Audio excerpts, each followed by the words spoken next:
내 이름은 사카이 유미코, 32살의 주부이다. 오늘은 질기고 질긴 내 라이벌과 남편, 우리 세 사람이 얽히고 설킨 사건에 대해 얘기하려고 한다. 이 사건의 시작은 대학 시절로 거슬러 올라간다. 갓 20살의 대학생이던 나는 평범한 연극 동아리에 소속되어 있었다. 프로 연극 배우를 꿈꾸는 사람들과는 거리가 먼, 그저 즐겁게 대학 생활을 보내자는 정도의 가벼운 모임이었다. 나 역시 동아리 활동을 하면서 평범한 대학 생활을 즐기고 있었는데 한 사람, 목에 걸린 가시처럼 사사건건 거슬리는 사람이 있었다. 유미코, 너는 여자애가 화장품 값을 그것밖에 안 쓴다고? 대박, 너 진짜 알뜰하다. 난 죽어도 그렇게 못해. 노골적으로 나를 깔아뭉개려고 하는 이 가시 같은 애가 바로 아오야나기 와카나. 입학 동기이자 같은 연극 동아리 멤버이지만 와카나는 이유는 모르겠으나 나를 은근히 자극하면서 자기 아래로 끌어내리려는 듯한 언동을 했다. 나와는 정반대의 타입인데 왜 나를 표적으로 삼고 있는지 나로서는 도저히 알 수 없지만 잘난 척 좀 하면서 우월감을 표시하고 싶은 정도면 나도 그럭저럭 참을만 했다. 하지만 거기서 그치지 않고 문제는 심각한 상태로 발전됐다. 어느 날 그때 나와 사귀고 있던 남친 집에 갔는데 나는 남친이 다른 여자랑 바람을 피우고 있는 현장을 목격하고 말았고, 그 다른 여자란 미안, 머리로는 알겠는데 마음이 그게 안 돼. 얘도 너보다 내가 더 좋대. 와카나를 남친 집에서 보고 말았다. 이 일만큼은 참고 넘길 수가 없었다. 감정이 폭발했고 큰 싸움으로 번졌다. 당연히 남친과도 그날로 즉시 정리했다. 와카나와는 계속 부딪히면서 많은 말을 했지만 우리 사이의 간극은 좁혀지지 않았다. 결국 마지막까지 사이가 벌어진 채로 졸업을 맞이하고 헤어졌다. 이제 다시는 볼 일이 없을 거라고 생각하면서 내가 27이 되던 해, 그때 나는 모니로브 상사에서 근무하고 있었다. 직장에 다닐 때 나는 커리어를 더 쌓고 싶었고, 따라서 결혼보다는 일이 나의 주된 관심사였고 모든 시간과 열정을 일에 쏟아붓고 있었다. 실적도 좋았고 인정도 받으면서 시간 가는 줄 모르고 일하는 재미에 빠져 지냈는데, 그런 내 앞에 한 번도 기대해본 적 없는 만남이 오늘부터 같이 일하게 된 아오야나기 씨입니다. 앞으로 잘 부탁드립니다. 파견 사원으로 와카나가 회사에 온 것이다. 이건 대체 무슨 운명의 장난인지. 그럼 아오야나기 씨 교육 좀 부탁할게. 제가요? 하필이면 내가 교육 담당으로 지목됐다. 당연히 와카나도 나를 알아봤다. 우리는 서로 껄끄러운 분위기 속에서 하루 종일 같이 있어야 됐다. 오래간만이다. 이렇게 다시 보게 될 줄은 몰랐네. 그러게, 이런 우연도 있네. 오늘 나 때문에 불편했다면 미안해. 솔직히 어떤 표정을 지어야 할지 나도 잘 판단이 안 돼서. 그거야 뭐 그럴만하지. 솔직히 나도 불편한 건 마찬가지였으니까. 어쩔 수 없이 또 생각이 나네. 우리 그러고 서로 말도 안 했으니까. 너 아직도 화 안 풀린 거니? 글쎄, 그때는 죽을 때까지 용서 안 하겠다고 생각했었는데 오늘 너를 만나고 나서 내가 그 일을 까먹고 있었다는 걸 알았어. 어쨌든 다 지난 일이잖아. 그럼 지난 일은 지나간 걸로 치고 이제부터 같은 직장 동료로 잘 지냈으면 좋겠다. 너도 같은 생각이지? 그래, 그러자. 그럼 내일 보자. 그런 말을 어떻게 자기가 먼저 해? 해도 내가 해야 되는 말 아닌가? 그렇다고 예전 일을 계속 물고 늘어지는 것도 쿨하지 못한 것 같고. 일단은 평범한 동료 정도 선에서 관계를 유지하기로 마음먹었다. 교육 담당이라고는 해도 하루 종일 붙어 있어야 하는 건 아니라서 특별히 문제될 일은 없었는데, 그날은 정시 퇴근 후 회사 앞에서 남자친구를 기다리고 있었다. 남친은 대학 때 같은 연극 동아리 동기인 타다시, 그리고 현재 부서는 다르지만 같은 회사에서 일하는 동료이기도 하다. 대학 때는 연인 사이로 발전한 만큼 특별히 친한 사이가 아니었는데 회사에 들어와 입사 동기로 만난 후로 급속도로 거리가 가까워졌다. 그렇게 연인 사이로 발전한 지 벌써 1년이 되어간다. 퇴근 시간이 맞으면 이렇게 가끔 기다렸다가 같이 퇴근을 한다. 그날도 평소처럼 타다시와 만나서 같이 가기로 했는데, 타다시! 옆에 유미코도 있네? 와카나! 진짜 와카나네? 너 어떻게 여기 있니? 나도 모니로브에 들어왔거든. 근데 니들 설마 지금 둘이 그런 사이야? 절대 들키고 싶지 않았던 와카나에게 남친의 존재를 들키고 말았다. 나이 먹을 만큼 먹은 남녀가 서로 기다렸다가 같이 퇴근하면서 사귀는 사이가 아니라고 부정한다면 믿을 사람도 없을 거고, 그렇다고 숨길 것도 아니지만 와카나한테 이 정보를 노출하고 싶지 않았다는 게 나의 솔직한 마음이었다. 지난 일이지만 과거 와카나가 했던 짓을 생각하면 같은 일을 2번 반복하고 싶지 않은 건 당연하니까. 진짜 놀랐다. 너무 의외라. 너하고 타다시 조합은 생각해본 적이 없어서. 뭐 일부러 비밀로 했던 건 아니고 너한테 말할 타이밍을 놓쳤던 것 같아. 너 근데 운이 진짜 좋다. 타다시 잡으면 앞으로 팔자 핀 거지. 너 지금 너무 앞서간다. 무슨 소리? 오늘 타다시를 보고 생각이 났는데 타다시 아버지 그 사람 맞지? 맞아. 우리 회사 사장님. 그래. 그게 왜 이제야 생각나니? 걔 금수저라고 소문나서 여자애들이 난리였잖아. 그랬지. 그래, 내가 땡 잡은 것 같네. 너 관리 잘해야겠다. 지금이라고 여자들이 안 꼬이겠어? 남녀 생활지사는 아무도 모르는 일이야. 어딘가 복선이 깔려있는 듯한 말투. 그녀의 말대로 타다시는 장차 회사의 후계자가 될 사람이고 객관적으로 봐도 미래가 보장되어 있는 초유망 지식인인 것이다. 타다시를 둘러싼 무언의 경쟁은 지금도 격렬했고 그래서 더더욱 와카나한테만큼은 알리고 싶지 않았다. 타다시한테 고백을 받았을 때 내가 너를 배신하는 일 따위는 절대 없을 거라고 약속할 수 있어. 날 믿어도 돼. 나는 그런 타다시를 믿고 있었다. 하지만 그래도 어쩔 수 없이 내 머릿속을 어지럽히는 건 예전 지저분했던 진흙탕 싸움의 기억이다. 복도에서 타다시와 아카나가 대화를 하는 장면만 봐도 설마 혹시 하며 가슴 철렁하는 기분이 드는 건 이성으로도 막아지지가 않았다. 그리고 다음날 점심을 먹으러 가다가 또다시 타다시와 와카나가 복도에서 얘기하는 걸 목격했다. 근데 나 진짜 깜놀했어. 와카나 너는 어떻게 대학 때랑 미모가 하나도 달라진 게 없냐? 너 완전 동안이야. 무슨, 나도 이제 나이 든 티나. 그보다 너는 예전보다 훨씬 댄디해 보이고 더 멋있어진 것 같아. 그런 대화를 나누는 걸 목격하고 말았다. 두 사람의 사이를 비집고 들어갈까도 했는데 그건 그거대로 속이 뻔히 보이고 타다시 입장에서는 속박당하는 걸로 느낄 수도 있으니까 그냥 모른 척하기로 했다. 그 후로도 와카나는 타다시를 향해 애교 부리고 작업 거는 걸로 보이는 장면이 자주 내 눈에 띄었다. 같은 회사에서 일하다 보면 서로 말도 섞을 수 있는 걸 가지고 자꾸 지적하기도 치사하고 그렇다고 그냥 있자니 또 불안하고 어떻게 해야 현명한 대처가 될지 방법이 떠오르지 않았다. 하지만 이번만큼은 내가 가만히 있어도 내가 딱 원하는 대로 만사가 해결됐다. 너 말이야, 뭐라고 한 거야? 사람이 그러면 안 되는 거 아니야? 뭐? 너 뭐랬니? 모른 척하겠다. 네가 뒤에서 조정한 거 누가 모를 줄 알아? 머리꼬리 자르지 말고 차근차근 알아듣게 말해. 같은 부서 여자들이 나 왕따 시키고 있는 거 몰라? 왕따? 어떻게 해야 하는데? 하루 종일 데이터 정리니 뭐니 잡일만 계속 시키고. 그야 필요한 일이니까 그렇지. 선배들이 너무 위압적이잖아. 그런가? 이거 처음부터 끝까지 다 네가 시킨 거 맞지? 너 나한테 타다시 뺏길까봐 이러는 거 같은데 그래도 이건 아니지. 잠깐, 너 지금 타다시한테 작업 중이라고 자백한 거냐? 네가 믿거나 말거나인데 왕따니 뭐니 나 그런 거 관여한 적 없어. 와카나가 왕따를 당한다며 항의를 해왔지만 나는 전혀 아는 바가 없었다. 생각해보면 와카나는 대학 때도 여자들 사이에서 인기가 별로 없었다. 그때는 와카나를 떠받드는 남자애들이 많이 있었지만 지금 우리가 소속되어 있는 부서는 여자가 압도적으로 많고 남자는 부장님을 포함해 소수이고 나머지는 모두 여사원들로 구성되어 있었다. 그러다 보니 이런 뒷전이고 사장 아들한테 정신이 팔려있는 여자를 같은 여자들이 그냥 보고 넘길 리가 없었다. 하나 더 덧붙이자면 나는 우리 부서 여사원들 사이에서 제법 평판이 좋은 편이었다. 내 입으로 말하긴 쑥스럽지만 후배들이 잘 따르는 편이라고 생각한다. 타다시와 연인 사이라는 건 내가 먼저 말하고 다닌 적은 없지만 모두가 다 아는 비밀로 사내에서 모르는 사람은 별로 없었다. 동료들은 종종 나한테 언제까지 그렇게 일만 하면서 남친 기다리게 할 거야? 타다시 씨 목 빠지겠다.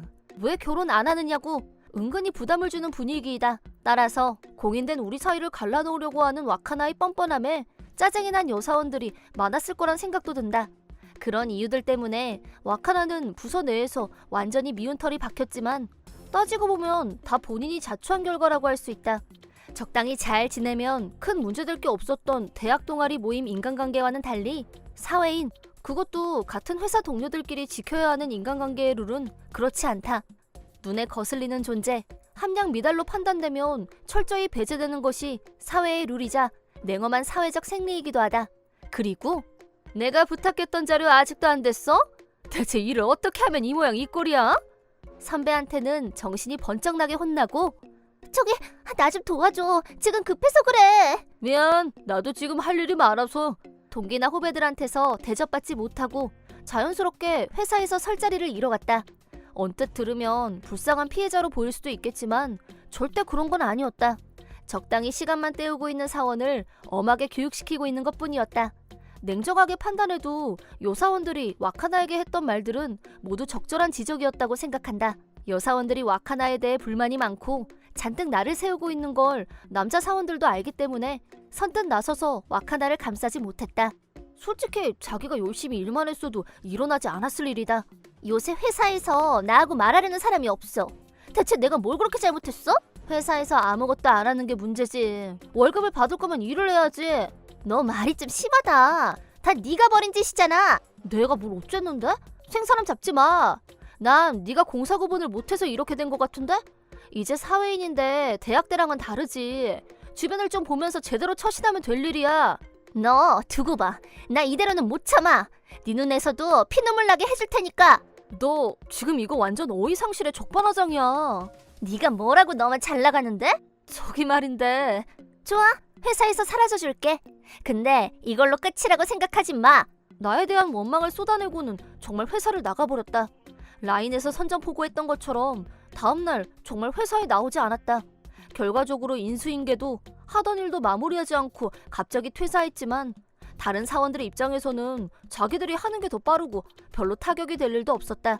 와카나가 회사를 나갔다고 해서 솔직히 복수라고 할 어떤 피해도 받지 않은 것이다. 떠도는 소문에 의하면 와카나는 고향으로 돌아갔다고도 하고 내 기억엔 본가가 우리가 다녔던 대학 근처라고 들었던 것 같고 이랬건 저랬건 걱정했던 것과는 달리 별다른 트러블 없이 악연을 끊어냈다고 내심 안도하고 있었다. 그로부터 5년 후 32살이 되던 해에 나와 타다시는 결혼식을 올렸다. 내가 다른 회사로 옮겼지만 남편의 이해와 지지를 받으며 여전히 커리어 우먼으로 열심히 일하고 있다. 사회 초년부터 노력한 덕분인지 승진도 하고 회사 생활은 순조로웠다. 그리고 대망의 2세도 탄생했다. 이렇게 우리 세 식구는 별탈 없이 평온한 생활을 보내고 있었다. 그러던 어느 날 유미코, 오랜만이다. 잘 지냈어? 나나코? 이게 얼마 만이니? 우리 대학 졸업식 이후로 처음 아니야? 그러니까 뭐가 바쁘다고 10년 동안 연락도 못하고 살았다야. 난 잘 살았는데 넌 어때? 나도 뭐. 근데 우리 이러지 말고 실은 우리 연극 동아리 멤버들 오랜만에 동창회 하자고 연락이 왔거든. 너무 좋지. 그래서 그때 멤버들한테 다 연락해서 다들 어떻게 사는지 얼굴이나 보자고. 가고 싶긴 한데 회사 일이 바빠서. 정 안 되면 할 수 없는데 그래도 꼭 와라. 그래, 시간 좀 다시 따져보고. 그럼 출석 여부는 이달 말까지 부탁해. 대학 동아리 친구에게서 동창회 연락을 받고 가고 싶은 마음도 있었지만 어딘가 꺼려지기도 하고 우선 무엇보다 일이 바빠서 시간 내기가 힘든 것도 있지만 역시 뭐니 해도 묵직한 걸림돌은 와카나.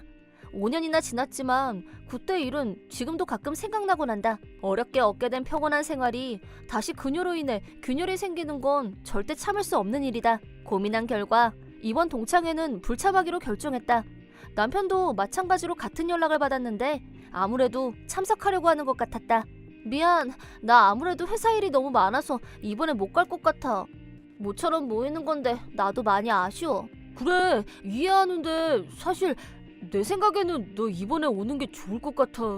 왜? 너 와카나 기억나지? 그럼 회사도 잠깐 같이 다녔었어. 나도 들었어. 그때 일로 너한테 엄청 쌓인 게 많더라고. 얼마 전에 우연히 만났는데 그 얘기를 하더라고. 역시 그렇구나. 5년이나 지났어도 여전할 거라고 생각했었어. 타다시는 참석한다는 것 같던데?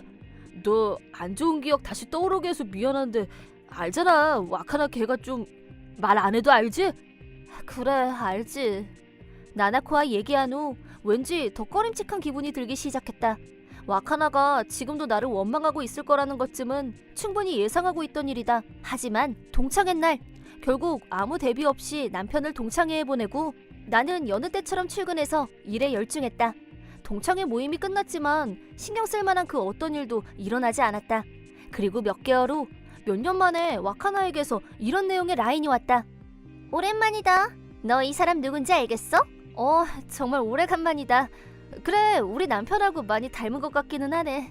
닮은 사람이 아니라 바로 그 사람이야. 그래서 네 말은 동창회 날 둘이 같이 잤다고? 그랬어. 근데 그날 하루만 만난 게 아니야.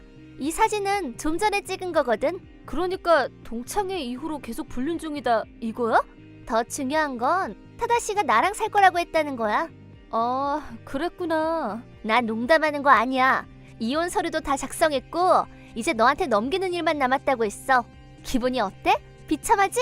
잘난 척하고 까보니까 네가 이런 꼴을 당하는 거야. 동창회에서 다시 만난 것을 계기로 타다시와 불륜 관계를 맺어왔다고 주장하는 와카나. 그리고 개선 장군이라도 된 듯한 태도. 나는 전율했다. 내 예상을 훨씬 뛰어넘어 저절로 굴러들어온 절호의 찬스 앞에 속으로 환호성을 질렀다. 약 1년 전으로 거슬러 올라가 내가 딸아이를 임신하고 육아휴직을 하고 있을 때였다. 그날 남편은 어쩐 일로 대낮에 퇴근해서 집으로 왔다. 왔어? 왜 이렇게 일찍이야? 어디 아픈 데라도 있어? 갑자기 몸이 안 좋아서 조퇴를 하고 집으로 온 줄 알았는데 나 사표냈어. 아버지하고도 연 끊기로 했어. 남편은 무슨 큰 결심이라도 한 듯이 선언했다. 처음엔 그냥 한번 하는 말인 줄 알았는데 불행하게도 그냥 하는 말이 아니었다. 정말로 회사를 때려치우고 시아버지로부터 내 눈에 흙이 들어가도 용서 못한다는 말을 듣고 집으로 왔다는 것이다. 일단 무슨 일이 있었는지 사정을 들어보니 사실 나는 줄곧 연기를 하고 있었어. 더 이상 나 자신을 속이면서 이렇게 살 수는 없어 라고. 어떻게 해서든 남편 마음을 돌려보고 싶었는데 전혀 내 말을 듣지 않았다. 게다가 나도 복직을 못하고 그대로 퇴직을 하게 되고 말았다. 그건 바로 시아버지가 내가 다니는 회사의 사장님이었기 때문이다. 불행 중 다행이라면 그동안의 경력을 인정받아 다른 회사로 이직할 수 있었다. 하지만 남편은 나왔어. 여보, 미래의 아카데미상 노미네이트 후보가 왔어요. 거의 매일 술을 마시고 들어왔고 들어올 때마다 잔뜩 취해서 갈지자로 걸어 들어왔다. 본인 말로는 연기력이 밑거름을 다지기 위한 거라나. 남편이 이렇게 된 데에는 그럴 만한 이유가 있었다. 처음에 남편은 이 극단 저 극단을 찾아다니며 가리지 않고 오디션에 지원했었는데 연기 경력도 없고 나이가 이미 30대를 넘어선 신인 배우 지망생을 쉽게 받아들여줄 극단은 없었다. 예상대로 남편은 보는 오디션마다 모두 떨어졌다. 그러자 남편은 허무맹랑한 계획을 세우는데 그럼 내가 만들면 돼. 내가 극단 대표가 돼서 새로운 극단을 만들 거야. 그러더니 나한테 동의도 받지 않고 대출까지 받아서 극단을 만든 남편. 10명 정도의 단원들과 함께 활동을 하고 있는데 매일 같이 연습한다고 모여서는 반성해야 한다면서 매일 밤 부어라 마셔라를 하고 있었다. 가끔 소극장에서 공연을 하고 있지만 객석은 언제나 텅 비어 있었다. 이 세상이 잘못됐어. 하나같이 다 멍청한 바보들이야. 그러니까 나를 못 알아보는 거라고. 집에서도 술에 취해 고성을 지르고 난동을 부리는 남편에게 점점 지쳐가고 있었다. 이혼하고 싶은 마음을 억누르고 있던 때에 지난번 동창회가 열렸던 것이다. 어쩌면 와카나도 남편을 노릴 수도 있겠다는 생각이 들었던 것도 사실이다. 결과는 정확히 내 예상에 들어맞았고 그걸 뛰어넘어 불륜 증거 사진까지 확보된 셈이다. 흥신소에 따로 찾아갈 일도 없고 시간과 비용이 크게 절감된 결과를 얻었다. 나는 남편에게 와카나와 주고받았던 라인을 보여주고 이혼 절차를 마쳤다. 집에서 당장 남편을 내보냈다. 남편이 갈 곳이라고는 와카나밖에 없을 것이다. 조금 기다리면 아마 와카나한테서 연락이 올 것이다. 나 속인 거니? 이 자식 자기 사장이고 뭐고 이제 개털된 거잖아. 내가 널 언제 속였어? 네가 내 전 남편한테 속았는지 어쨌는지는 모르겠지만 그리고 위자료라니? 이건 뭔 소리야? 말 그대로 위자료지. 불륜으로 입은 피해 보상 차원에서 청구한 거야. 그걸 왜 나한테 청구해? 너 몰랐니? 불륜 위자료는 배우자와 그 불륜 상대 양쪽에 청구할 수 있어. 그래서 타다시하고 너 두 사람한테 청구한 거야. 그래서 나보고 어쩌라는 거야? 어쩌긴 지불하면 되는 거지. 타다시하고 같이 열심히 돈 만들어봐. 나 못해. 나 쫄딱 망했어. 그 빌어먹을 자식이 내 돈 갖고 날렸단 말이야. 이건 내가 상상했던 것 이상으로 장르가 코미디로 흘러가고 있었다. 자기가 자청해서 빼박 증거를 보내면서 소송당할 수도 있다는 생각을 한 번도 안 해봤다니 철이 없는 건지 머리가 나쁜 건지. 덕분에 고마웠다. 그렇긴 해도 돈을 훔쳐서 달아나다니 그건 정말 예상 밖의 전개였다. 딱 한 번 보러 갔던 남편의 무대보다 훨씬 드라마틱한 내용이라 헛웃음만 나왔다. 전 남편도 와카나도 위자료를 지불할 능력이 없었다. 타다시에게 돈을 털린 와카나는 사람들을 붙잡고 자기도 피해자라고 주장했지만 결국 고향에 있는 작은 회사의 사무직위를 찾았고 거기서 받는 월급에서 다달이 분할로 위자료를 지불하겠다는 각서를 받아냈다. 한편 타다시는 도망을 다니다 절도죄로 체포되었고 감옥에 갇히고 말았다. 출소하면 남편에게도 아직 못 받은 위자료를 다시 청구할 생각이다. 앞으로도 지옥이란 이름의 무대에서 미친 듯이 뛰어다니게 될 것이다. 난 기꺼이 그들의 관객이 될 것이다. 이혼 소동을 알게 된 전 시아버지가 나를 찾아와 사과를 하셨다. 딸아이의 양육비는 전 시아버지가 대신 지불해주겠다고 하셨다. 시아버지는 어떤 방법을 동원해서라도 내가 대신 지불한 양육비는 그 멍청한 놈한테 다 받아낼 거니까 그건 걱정 마라. 하고 주먹을 불끈 쥐었다. 아버님 감사드려요. 딸아이한테는 아버님이 하나밖에 없는 할아버지세요. 앞으로도 시간이 되시면 보러 와주세요. 부탁드려요. 그렇게 해서 나는 딸아이와 가끔 손녀를 보러 오는 시아버지와 다시 평온한 일상을 되찾았다.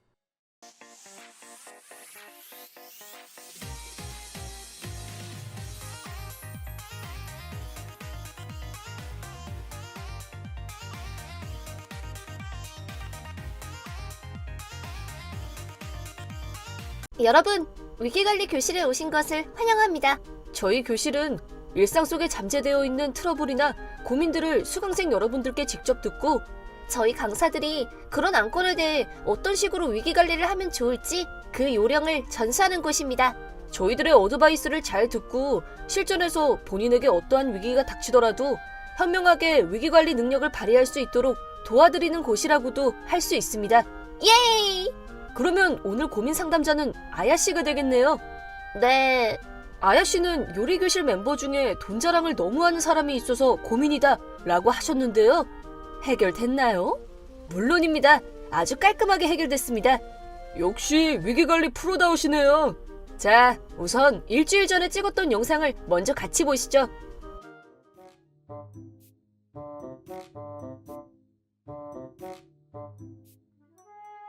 그럼 첫 번째로 고민을 얘기하실 분 어디 계신가요? 실은 그게 저예요. 강사가 직접 상담을 받겠다고요? 네, 아니, 네라니. 우리는 수강생분들의 고민을 듣고 상담하는 게 역할인데 아야 선생님의 고민도 듣고 싶어요. 거지라, 너 오늘 활기가 넘친다. 네, 저 오늘 컨디션 최고이지 말입니다. 최고이지 말입니다. 드라마 패러디는 개그맨들이나 하는 거고 패러디는 개그맨이 아니어도 하지 말입니다. 나도 그냥 그렇다고 예를 들은 거야. For example. 포크하고 애구? 자자, 거기 싸우지들 말고 카오리, 멘트를 날릴 때는 되도록 부드럽게 할 것. 그것도 위기관리 능력 중에 하나니까. 아, 네, 알겠어요. 받아치는 멘트는 개그의 기본인 거 알지? 거봐, 너 개그맨 맞네. 그러면 오늘은 아야 강사의 고민을 들어보기로 하고 어떤 트러블인지 한번 얘기해보세요. 제가 최근에 요리교실에 다니고 있는데요. 저는 반년 전에 결혼해서 아직 신혼이거든요. 어느 날 사랑하는 남편을 위해서 열심히 요리를 만들었는데 남편이 제 요리를 한 입 먹더니 이러는 거예요. 아무 맛이 없는데? 그 말을 듣는 순간 아, 나는 요리를 못하는구나 하고 깨달았어요. 맛없는 요리를 더 이상 사랑하는 남편에게 먹일 수 없다. 먹는 일이 고문이 되어서는 안 된다. 그런 이유로 요리교실에 다니기로 강하게 마음먹은 거였는데요. 요리교실이 의외로 긴장되네. 다들 돈 있고 교양 있어 보이는 사람들 뿐이고. 저 오늘 처음 오셨나봐요? 네, 오늘부터 수강하게 됐어요. 아야라고 합니다. 그쪽이었군요. 네? 저는 마리나라고 해요. 저도 같은 수강생이에요. 마리나 씨, 앞으로 잘 부탁드려요. 근데 우리 요리교실 수강비가 꽤 비싼 편인데 그건 괜찮으시겠어요? 네, 남편이 큰맘 먹고 허락해줬어요. 돈은 분수에 맞게 써야지. 너무 무리하지 말아요. 네, 뭐 가끔 보면 자기 분수도 모르고 나대다가 폭망하는 사람이 있어서 금수저 옆에 있으면 자기 신분도 올라가는 줄 알고 어떻게 해서든지 접근 한번 해보겠다고 자기 분수도 모르고 한마디로 낄낄빠빠가 안 되는 인간들이 있거든. 그럼 여기 계신 분들은 전부 부유층이세요? 참, 기가 막혀서. 난 타워맨션 40층에 살아. 무슨 말인지 알지? 40층이요? 아야 씨는 어디 연립주택이나 뭐 그런데? 아니요, 저는 타워맨션 30층에 살아요. 어머나, 보기보다 높은 데서 사네. 그야 뭐 다 남편 덕이지 제 능력은 아니니까 남한테 내세울 일도 아니죠. 30층이면 0이 하나 빠지긴 하는데. 그렇게 달라요? 어쨌든 요리 배우러 왔으니까 열심히 배우면 되죠 뭐. 마리나 씨는 요리 교실에서 중심 인물이었고 다른 멤버들도 모두 마리나 씨 기분을 맞춰줘가면서 요리 수업을 듣는 이상한 분위기였다. 마리나 씨는 겉보기에도 셀럽답게 블링블링하고 화려했다. 고가로 보이는 반지며 목걸이가 그녀의 신분을 말해주는 것 같았다. 그런 마리나 씨한테 약간 기가 눌리는 듯한 기분을 느끼며 첫 수업을 마쳤다.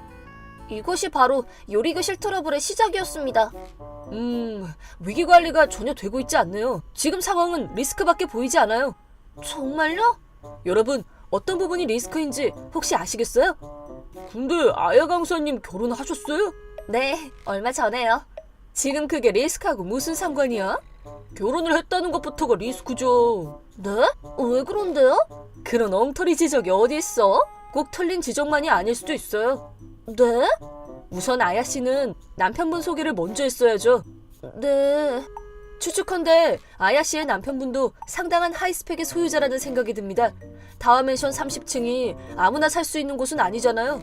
먼저 남편분에 대해서 얘기를 했다면 상대가 멋대로 아야 씨 숟가락 색깔을 정하고 선입견을 갖기 전에 어필할 수 있는 기회가 있었다고 봅니다. 하지만 무턱대고 남편을 먼저 내세웠다가 마리나 씨 남편이 훨씬 더 고급진 스펙이면 어떡하고요. 살짝 부풀리는 방법이 있잖아요. 선의의 거짓말? 뭐라고요? 상대방의 반응을 보면서 거기에 맞게 방어하는 거죠. 다 떠나서 기본적으로 아야씨! 네? 처음부터 자신감 없어 보이게 행동하니까 그쪽에게 덜컥 허점을 잡히게 된 거라고요. 처음부터 당당하게 가슴 쫙 펴고 눈에 힘 팍 주고 있었으면 그렇게까지 밟히지는 않았을 거다 이 말이에요. 죄송합니다. 여러분도 아시겠어요? 자신 없는 태도로 남하고 대화를 나누는 건 리스크입니다. 위기관리 포인트입니다. 네! 한 수 배웠습니다. 말만 하지 말고 메모를 해, 메모를. 뭐래니? 나는 메모 같은 거 안 해도 다 인풋도 되거든? 천재니까. 심각하네. 자기가 누군지도 모르고 조기 치매니? 근데 방금 지적하신 대로 집 얘기를 하면서부터 점점 꼬투리를 잡고 늘어지더라고요. 요리교실의 수업이 시작되기 전까지 비는 시간은 마리나 씨의 원맨 토크쇼나 다름없었다. 마리나 씨 주변을 다른 사람들이 에워싸는 듯이 서서 얘기를 들었다. 그래서 남편이 있잖아. 우리 강지 밥으로 몇십만 원이나 하는 걸 사가지고 왔지 뭐야. 어쩔 땐 돈을 너무 생각 없이 써서 걱정이라니까. 그렇게 비싼 도그푸드를 파는 데가 있어? 아야씨도 이리 가까이 와요. 네? 네. 아야씨, 오늘 의상 콘셉트가 난해한데 뭘 입은 거예요? 이 옷은요, 구제 옷가게에서 너무 예뻐서 산 건데. 맙소사, 구제, 헌옷? 오마이갓! 제 말이 뭐가 웃긴가요? 낡아 빠진 옷을 다른 말로 헌옷이라고 하죠. 누가 실컷 입다가 필요 없다고 내놓은 옷을 가져다 입는다는 게 저로서는 상상이 좀 안 돼서 웃었어요. 낡아 빠진 옷이면 그냥 낡은 옷이지. 구제 옷은 고가의 옷도 의외로 많아요. 또 자기 취향에 맞는 옷을 열심히 찾다 보면 재미도 있고. 내 옷들은 어떤지 궁금한가 본데 오늘 내가 맨 앞치마는 영국 왕실에서도 사용하는 거야. 대화 불가. 내 얘기는 아예 귓구멍을 지나가지도 않네. 그 옷 너무 예쁘네요. 네? 고맙습니다. 마리나 씨는 자기 자랑에 조금 도치된 타입 같네요. 중증인 것 같은데요? 우리 코드가 좀 맞을 것 같은데요? 그리고 또 아야씨, 내 얘기 듣는 거야? 네. 내가 마리나 씨에게 완전 눌려있을 때 먼저 말을 걸어준 사람은 미호라는 또래 여성이었다.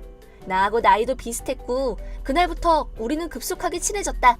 둘이서 따로 차도 마시고 얘기도 즐거웠다. 어머, 아이도 있었어?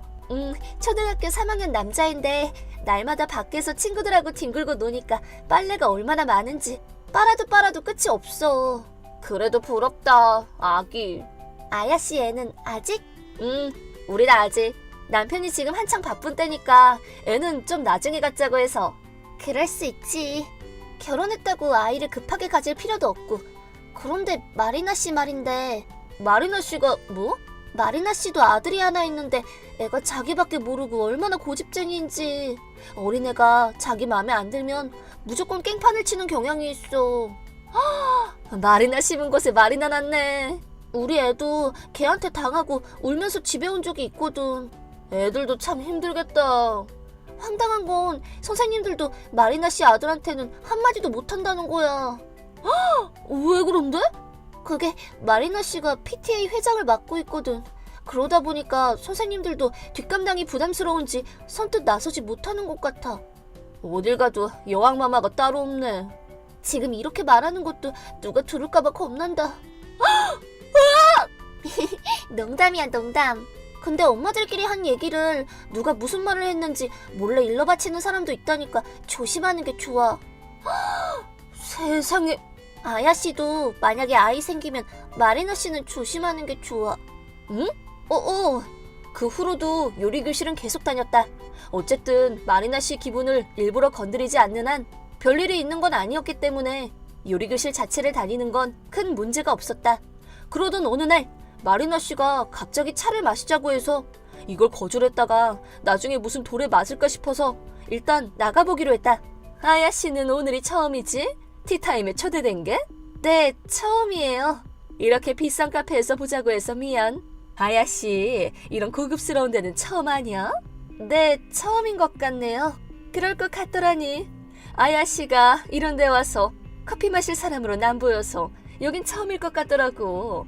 그럼 본론으로 들어가서 오늘 왜 여기서 보자고 했는지 알아? 네?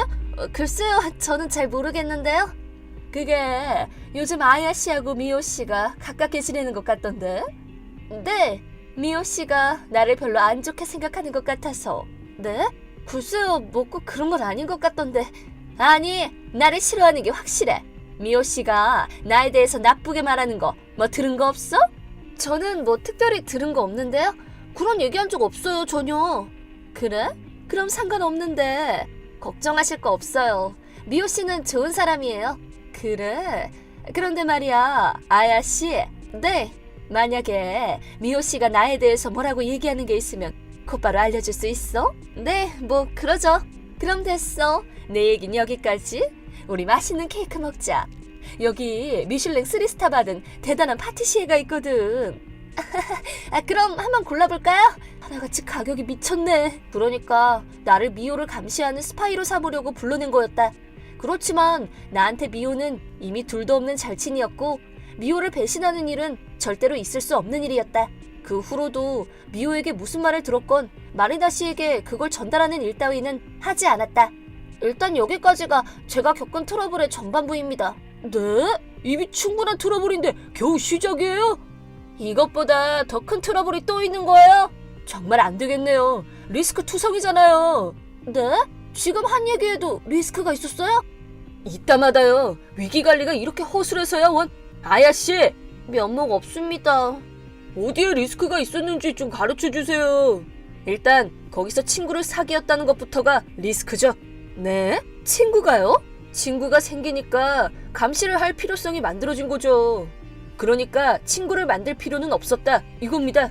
저기 선생님은 리스크를 회피하기 위해서 친구를 아예 만들지 않아야 된다고 생각하시는 거예요? 물론이죠. 헐, 이 수업 들어도 괜찮은 거니? 다음으로 티타임에서 보여준 언행이 적절하지 않아요. 꼬투리 잡히지 않게 잘 피해갔다고 생각했는데. 잘 들어요. 미호 씨가 무슨 말을 했냐는 질문을 받고 나서 아무 말도 안 했어요. 라는 대답은 기본도 안 된 대답이에요. 그렇지만 무슨 말을 했다고 하면 자기 욕을 했다고 생각할 거 아니에요? 보통 상황에서 친구들 얘기나 아는 사람들 얘기는 자연스럽게 나오게 되는 거예요. 그런데도 아야 씨는 마리나 씨 얘기는 전혀 한 적이 없다고 강한 부정을 했어요. 그게 더 부자연스럽고 오히려 의심을 살 수 있다는 생각 안 들어요? 아, 듣고 보니 일리가 있네요. 그래서 그럴 때는 마리나 씨 얘기를 하긴 했죠. 그렇게 대답했어야죠. 그러고 나서 패션 센스가 좋다, 품위가 있다, 그런 기분 좋은 얘기를 골라서 얘기해줬다면 듣는 마리나 씨 기분이 어땠을 것 같아요? 저요, 기분이 좋아져서 이쪽은 괜찮겠구나, 그렇게 안심했을 것 같아요. 바로 그거죠. 그랬으면 중간에서 눈치를 봐야 하는 그런 트러블은 피할 수 있지 않았을까요? 오, 그랬으면 좋았을걸. 그렇게 했으면 그런 일도 일어나지 않았을 텐데. 그런 일이라뇨? 이제 슬슬 이야기가 중요한 대목을 남겨두고 있는 것 같네요. 코지로, 너는 무슨 일이 일어났을 것 같아? 뭐야 코지로. 나는 한 마리 외로운 킬리만자로야. 너도 친구는 안 만든다는 주의인가 보구나. 고지식하기는. 그 후로도 나와 미호는 같이 차도 마시고 밥도 먹고 가끔씩 서로의 집을 오가며 같이 요리도 하고 사이좋게 지냈다. 여기 커피 맛있다. 진짜 맛있다. 집에서도 이렇게 맛있게 만들 수 있으면 좋겠다. 이번엔 커피 교실에 가야 되나? 그것도 괜찮다. 근데 거기도 그분 같은 사람이 있으면 골치 아플 것 같기도 하고. 그거야 알 수 없지. 그 사람은 진짜 보면 볼수록 별로야. 요리 솜씨도 웬만큼 늘었고 요리 교실 이제 그만둘까봐. 나도 관둘까 생각 중이야. 아직도 요리는 별로지만 다른 교실도 생각해봤는데 가까운 데에 없는 것 같아. 그러게, 다른 교실에 있으면 거기로 옮기면 좋은데. 그러니까. 근데 나는 그래봐야 어차피 PTA에서 만나게 되니까 다른 요리 교실 다니는 거 알게 되면 뒤에서 또 무슨 말을 들을지 모르고 괜히 애까지 학교에서 괴롭힘 당할까봐 걱정도 되고. 빠져나갈 구멍이 없네. 아예 이사를 가버리는 건 어때? 그 생각을 안 해본 건 아닌데 남편이 동의를 안 해. 그런 생각까지 했었단 거네? 벌써 해봤지. 쓸데없는 일에 감정 소모 안 하고 살았으면 좋겠어. 정말. 미호는 다른 친한 엄마들은 없어? 있긴 있는데 너보다 안 친해. 그건 갑자기 왜? 그게 사실은 마리나 씨가 나보고 스파이 노릇을 하라고 하더라고. 스파이? 미호가 자기 욕을 하면 즉시 자기한테 보고하라고 따로 불러서 그러는 거 있지? 아, 그랬구나. 쓸데없는 일 생각 안 하고 조금이라도 마음 편하려면 이 얘기를 하고 넘어가는 게 좋을 것 같아서. 그런 거면 만약에 다른 엄마들한테 마리나 씨 얘기를 조금이라도 나쁘게 말하면 바로 귀에 들어간다는 얘기네? 그렇겠지. 그러면 미호 아들내미가 학교에서 또. 고마워. 내 생각해서 얘기해준 거 알아. 아니야. 나는 마리나 씨가 나한테 했던 말을 그대로 얘기한 것 뿐인데 뭐. 일종의 양심산안. 그분은 역시 좀 사람이 이상해. 이상하다니? 어쨌든 사람들이 뒤에서 자기 욕을 하나 안 하나 엄청 신경 쓴다는 얘기잖아. 찌질하게 뭘 그렇게 연연해? 그럴 거면 평소에 좀 겸손하게 굴던가. 세상 잘난 척은 혼자 다 하면서 뒤에서 욕먹는 건 왜 신경 써? 그건 그렇다. 근데 미호한테 그분 욕하다 보면 묵은 체증이 싹 내려가는 것도 같고 가끔 이게 필요해. 필요하지 그럼. 이렇게라도 해야 스트레스가 풀리지. 아 참, 요전에 그분이 말이야. 그렇게 얘기 결이 통하기 시작하는 우리 둘은 마리나 씨 얘기를 계속해서 이어갔다. 그리고 일주일 후 마리나 씨는 또 나를 카페로 불러냈다. 나로서는 다음에 미호를 만나서 할 얘기거리가 하나 더 생겼다. 뭐 그런 가벼운 마음으로 약속 장소에 나갔는데 그 자리에는 뜻밖의 미호도 나와 있었다. 어머, 오늘은 미호도 있었네? 아야씨, 거기에 좀 앉아볼래? 네. 오늘 왜 티타임에 불렀는지 혹시 알겠어? 아니요. 미호씨도 같이 왔는데 그래도 아직 감이 안 와? 그냥 차나 같이 한잔하자는 거 아니에요? 아닌가? 언제까지 시침이 뗄 생각이야? 갑자기 왜 이러시는데요? 왜 이러시냐니? 몰라서 물어? 나보고 찌질하다고 그랬다면서? 미호씨한테 다 들었어. 그것뿐이 아니고 앉기만 하면 내 험담하느라 바쁘다면서? 내가 너 첫인상부터 맹랑하게 마음에 안 들었었는데 내가 제대로 본 거였네. 너무 큰 충격을 받은 나머지 한동안 아무 말도 할 수가 없었다. 나는 그제야 깨달았다. 미호가 나를 감시하는 스파이였다는 걸. 그리고 처음부터 마리나 씨는 나를 타깃으로 삼고 있었다는 것을 말이다. 왜 이렇게까지. 너 말이야, 타워맨션 30층에 산다고 했지? 어느 타워맨션인지는 모르겠지만 우리 요리교실은 35층 이상 되는 사람만 올 수 있는 곳이야. 자기 주제도 모르고 뭐라도 된 것처럼 구는 여자만큼 추한 것도 없어. 나에 대한 충성심이 얼마나 형편없는지 아주 잘 알았으니까 내일부터 각오해두는 게 좋을 거야. 그만 가봐. 무슨 그런... 미호, 왜 그랬어? 미안해 아야. 미호 씨는 처음부터 내 말을 잘 듣는 온순한 양이야. 누구랑은 차원이 달라. 미안해. 미호는 나와 눈도 맞추려고 하지 않았다. 나는 눈물이 나오려는 걸 꾹 참고 그 자리에서 나왔다. 몇 층에 사느냐에 따라서 사람을 대하는 태도가 달라지는 사람들이 있을 거라고는 생각조차 해본 적이 없었다. 나는 그날 이후로 요리교실은 물론 다른 곳에서도 인신공격에 가까운 괴롭힘을 당하게 됐다. 요리교실 스케줄도 나만 엉뚱한 걸 준다든지 식재료가 썩어 있다든지 물건을 던진다던가 완성된 요리를 엉망으로 만든다던가 내가 살고 있는 타워맨션을 알아내서 맨션에 낙서를 하거나 유치한 장난으로 피해를 입기도 했다. 이런 일을 겪으면서 미호의 일이 더 마음에 걸렸고 내가 먼저 미호에게 메시지를 보내기로 했다. 왜 마리나 씨에게 내가 한 말을 옮겼는지, 처음부터 스파이 노릇을 하려고 친하게 지낸 건지. 미호, 설마 처음부터 스파이였어? 처음부터 마리나 씨한테 충성심이 어느 정도인지 확인하려고 그랬어? 미안해. 사실은 우리 애가 왜? 무슨 일 있어? 우리 아들을 인질로 삼아서 만일 아야를 감시하지 않으면 우리 애를 왕따시키겠다고 해서 그래서 스파이를... 그런 일이 있었어? 내 딸에는 적당히 둘러대려고 했는데 내가 그러면 그럴수록 우리 애한테 괴롭힘이 점점 심해져서 너한테는 정말 미안해. 그런 거면 나라도 마찬가지였을 거야. 내가 피해를 입는 대신에 미호 아들이 무사하다면야. 피해자가 아야가 처음이 아니야.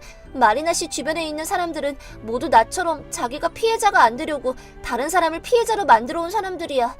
이제 나한테 말 걸지 마. 부탁이야. 다 내 잘못이고 내가 나쁘다는 거 다 아는데 이런 얘기 주고받은 게 발각이라도 되는 날에는... 무슨 말인지 알겠어. 미안해 미호. 그렇게 해서 소중한 친구를 잃고 혼자가 되었다. 이상이 지금 제가 안고 있는 트러블입니다. 진짜 너무 심하다. 이건 너무 화나네요. 여러 문제가 복잡하게 얽혀있는 상황이네요. 도저히 해결 방법이 없어 보이죠. 경찰에 신고하는 건 어때요?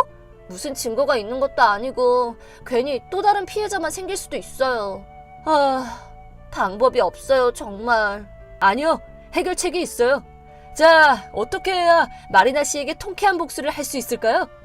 어떤 해결책인데요? 그건 차차 알게 될 거예요. 차차요? 다들 알고 있다시피 여기는 위기관리 교실입니다. 위기관리라는 것은 사전 대책뿐만 아니라 그 해결책까지 포함된 것을 말합니다. 다시 말해서 제가 이 문제를 해결할 수 있게 돕는 것이 이 수업의 최종 목적입니다. 그럼 진짜 해결 방법이 있다는 거예요? 제가 이미 말하지 않았나요? 아무튼 현재 도움을 받고 있는 사람이 본래는 해결을 하는 쪽에 있어야 하는 사람이라는 게 안타깝습니다만 면목 없습니다. 그렇다면 우리도 작전을 시작해야겠죠? 다음 강의 시간에 좀 더 자세히 설명해드리겠습니다. 이거 정말 기대되는데요? 어떤 결과가 만들어질지 두근두근해요. 이 시점에서 아야 씨한테 질문이 하나 있는데, 네, 마리나 씨와는 다른 타워맨션에 살고 있는 건가요? 네, 다른 타워맨션이에요. 그러면 마리나 씨 타워맨션이 어딘지는 알고 있어요? 반격을 하려면 마리나 씨가 어디에 살고 있는지 정도는 우리도 알아야겠죠? 네, 당연히 알죠. 마리나 씨가 살고 있는 타워맨션은 제가 오너로 있는 곳이에요. 그렇다면 얘기가 빠르겠는데? 오너? 네, 부모님이 타워맨션 몇 동 소유하고 있어서 그중 하나를 물려받은 거예요. 얘기가 너무 급진전하는 거 아니야? 오너면 그 여자 하나쯤 상대하는 건 일도 아니지 않아요? 그런가요? 그걸 말이라고 해요? 그 얘기를 진즉에 했으면 좋았잖아요. 그렇지만 우리 집은 30층인 게 맞고 부모님 재산 물려받은 걸 자랑하면 저도 똑같은 사람이 되는 게 아니겠어요? 알고 보니 세상 바른 사람이었네. 어쨌든 그런 상황이라면 이 문제를 해결하는 건 훨씬 쉬워지겠네요. 잘 좀 부탁드려요. 자, 이렇게 해서 위기관리 교실 고민 해결에 직접 해결책을 만들었습니다. 어머, 불우한 이웃이 죽지도 않고 또 왔네. 오늘도 그 맛없어 보이는 요리를 만들겠다고 굳이 온 거야? 위기관리 해결책 제1 요리교실에 바로 이 영상을 흘려내보냅니다. 뭐야 이건? 모니터 화면이 내려오는데? 미호, 불 좀 꺼줄래? 알았어. 뭐야? 누구 생일이야?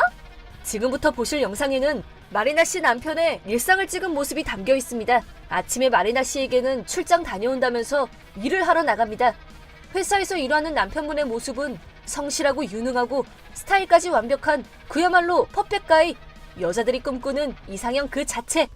뭐야, 우리 남편이잖아. 누가 이런 깜찍한 서프라이즈를 준비한 거야? 하지만 영상은 점점 이상한 방향으로 흘러갑니다.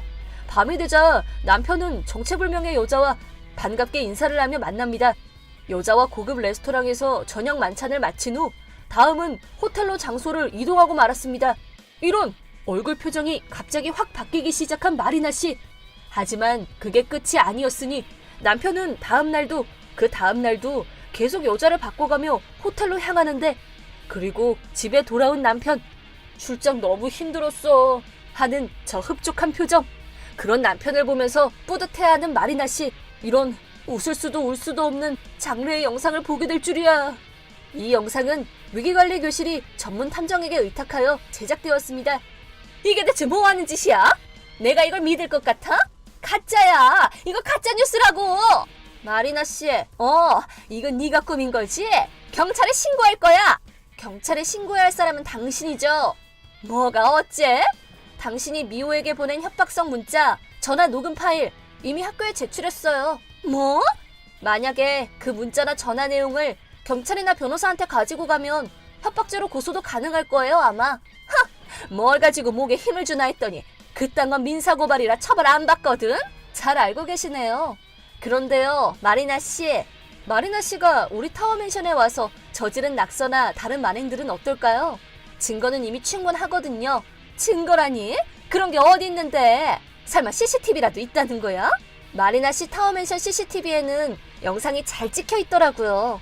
거기 말고도 다른 주변 CCTV를 조사해봤더니 당신과 당신 패거리들이 저지른 범죄 현장이 아주 많이 찍혔더라고요. 뭐? 네가 뭔데 우리 맨션 CCTV를 봤다는 거야? 그거야, 제가 마리나 씨가 살고 있는 타워맨션 오너니까요. 오너라고요. 아버지에게 물려받은 거긴 하지만 지금까지 말 안 한 건 미안하네요. 이게 대체 무슨 일이냐고! 마침내 요리교실에서 쓰나미급 충격을 받으며 주저앉은 마리나 씨. 그 후 마리나 패거리, 학부모, PTA 임원 등의 증언을 통해 마리나 씨의 그간의 행적이 낱낱이 드러났고 시원하게 협박죄로 고소고발이 이루어졌습니다. 또 남편의 외도로 인해 마리나 씨 부부 사이에도 금이 가기 시작했는데 남편 역시 그동안 참아왔던 마리나 씨의 오만한 태도에 불만을 폭발하며 아예 짐을 싸서 다른 여자한테 가버렸죠. 이혼도 일사천리로 진행되었습니다. 남편에게 받은 위자료와 양육비만으로는 타워맨션에 사는 것은 현실적으로 불가능하다 보니 자연스럽게 마리나 씨는 타워맨션에서 자취를 감추고 말았습니다. 한편 마리나 씨 남편은 회사의 불륜 사실이 알려지면서 사내에서의 존재감이 예전 같을 수는 없게 됐다. 이상으로 트러블 해결, 피해 정도를 최소한으로 억제한 것을 자축하며 위기관리를 마치도록 하겠습니다. 역시 위기관리 교실답네요. 앞으로 같은 상황이 일어난다면 충분히 대처할 수 있을 것 같아요. 포인트는 본인을 직접 공격하기보다는 주변을 약하게 만들어라 강고한 성을 공격하는 것과 같은 요령이라고 할 수 있겠죠. 이번 경우는 맨션의 오너라는 비장의 무기가 있긴 했지만 그렇다면 위기의 순간이 왔을 때 오너한테 부탁을 하는 방법도 있지 않겠어요? 만약에 오너가 마리나 씨였으면 이 방법이 통하지 않았을 거예요. 그런 악수가 있었다면 다른 방법을 찾았겠죠. 아무튼 트러블은 깔끔하게 해결됐네요. 이번 일은 정말 고마웠어요. 그런데 미호 씨하고는 끝내 화해를 못하신 건가요? 그 문제는 다음 시간에 다시 얘기해보는 게 좋겠네요.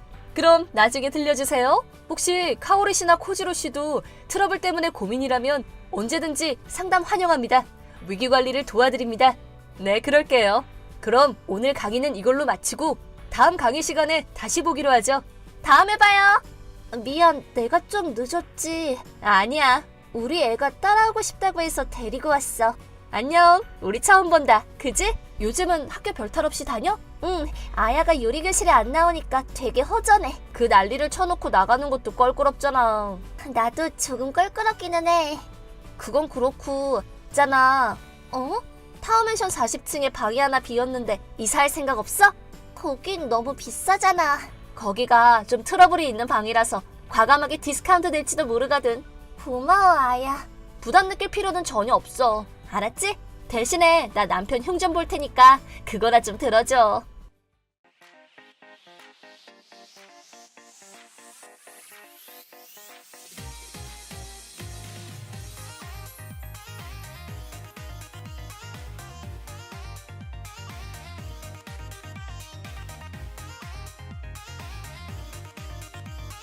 내 이름은 오노 하지메. 나에게는 쌍둥이 누나가 있다. 이름은 오노 유이. 어릴 때는 사이가 굉장히 좋아서 뭘 하든 늘 함께였다. 하지만 우리가 중학교 2학년이었을 때 아빠는 사업이 망하자 거액의 빚을 남기고 사라졌다. 아빠의 빚을 떠안고 쌍둥이 남매까지 키우기란 현실적으로 어려웠지만 그래도 엄마는 우리를 위해 꾸준히를 마다하지 않고 반미를 시작하셨다. 하지만 엄마가 반미를 하는 사실이 이웃들에게 퍼져서 나는 같은 반 애들에게 엄마가 지저분한 일을 해서 돈을 번다며 괴롭힘을 당했다. 나는 힘든 상황에서도 최선을 다해 우리를 키워준 엄마를 존경했지만 유이는 그렇지 않았던 모양이다. 집은 점점 가난해졌고 예쁜 옷을 살 수도 없었다. 친구들과 사이가 멀어져서 결국에는 등교를 거부했다. 그리고 유이는 밤놀이에 푹 빠지게 됐다. 유이, 그 돈은 어디서 났어? 완전 대박이지? 아저씨랑 잠깐 데이트해줬는데 5만 원이나 준 거 있지? 잠깐, 그거 원조교제 아니야? 범죄잖아. 손만 잡고 다니는데 그게 뭐 어때서? 유이, 그것보다 엄마도 진짜 너무하다. 가난한 척 했으면서 사실 남자들한테 이렇게 돈을 잔뜩 받았을 거 아니야. 근데 우리는 가난하게 살게 하고. 유이의 말에 나는 처음으로 큰 소리로 유이에게 호통을 쳤다. 뭐라고?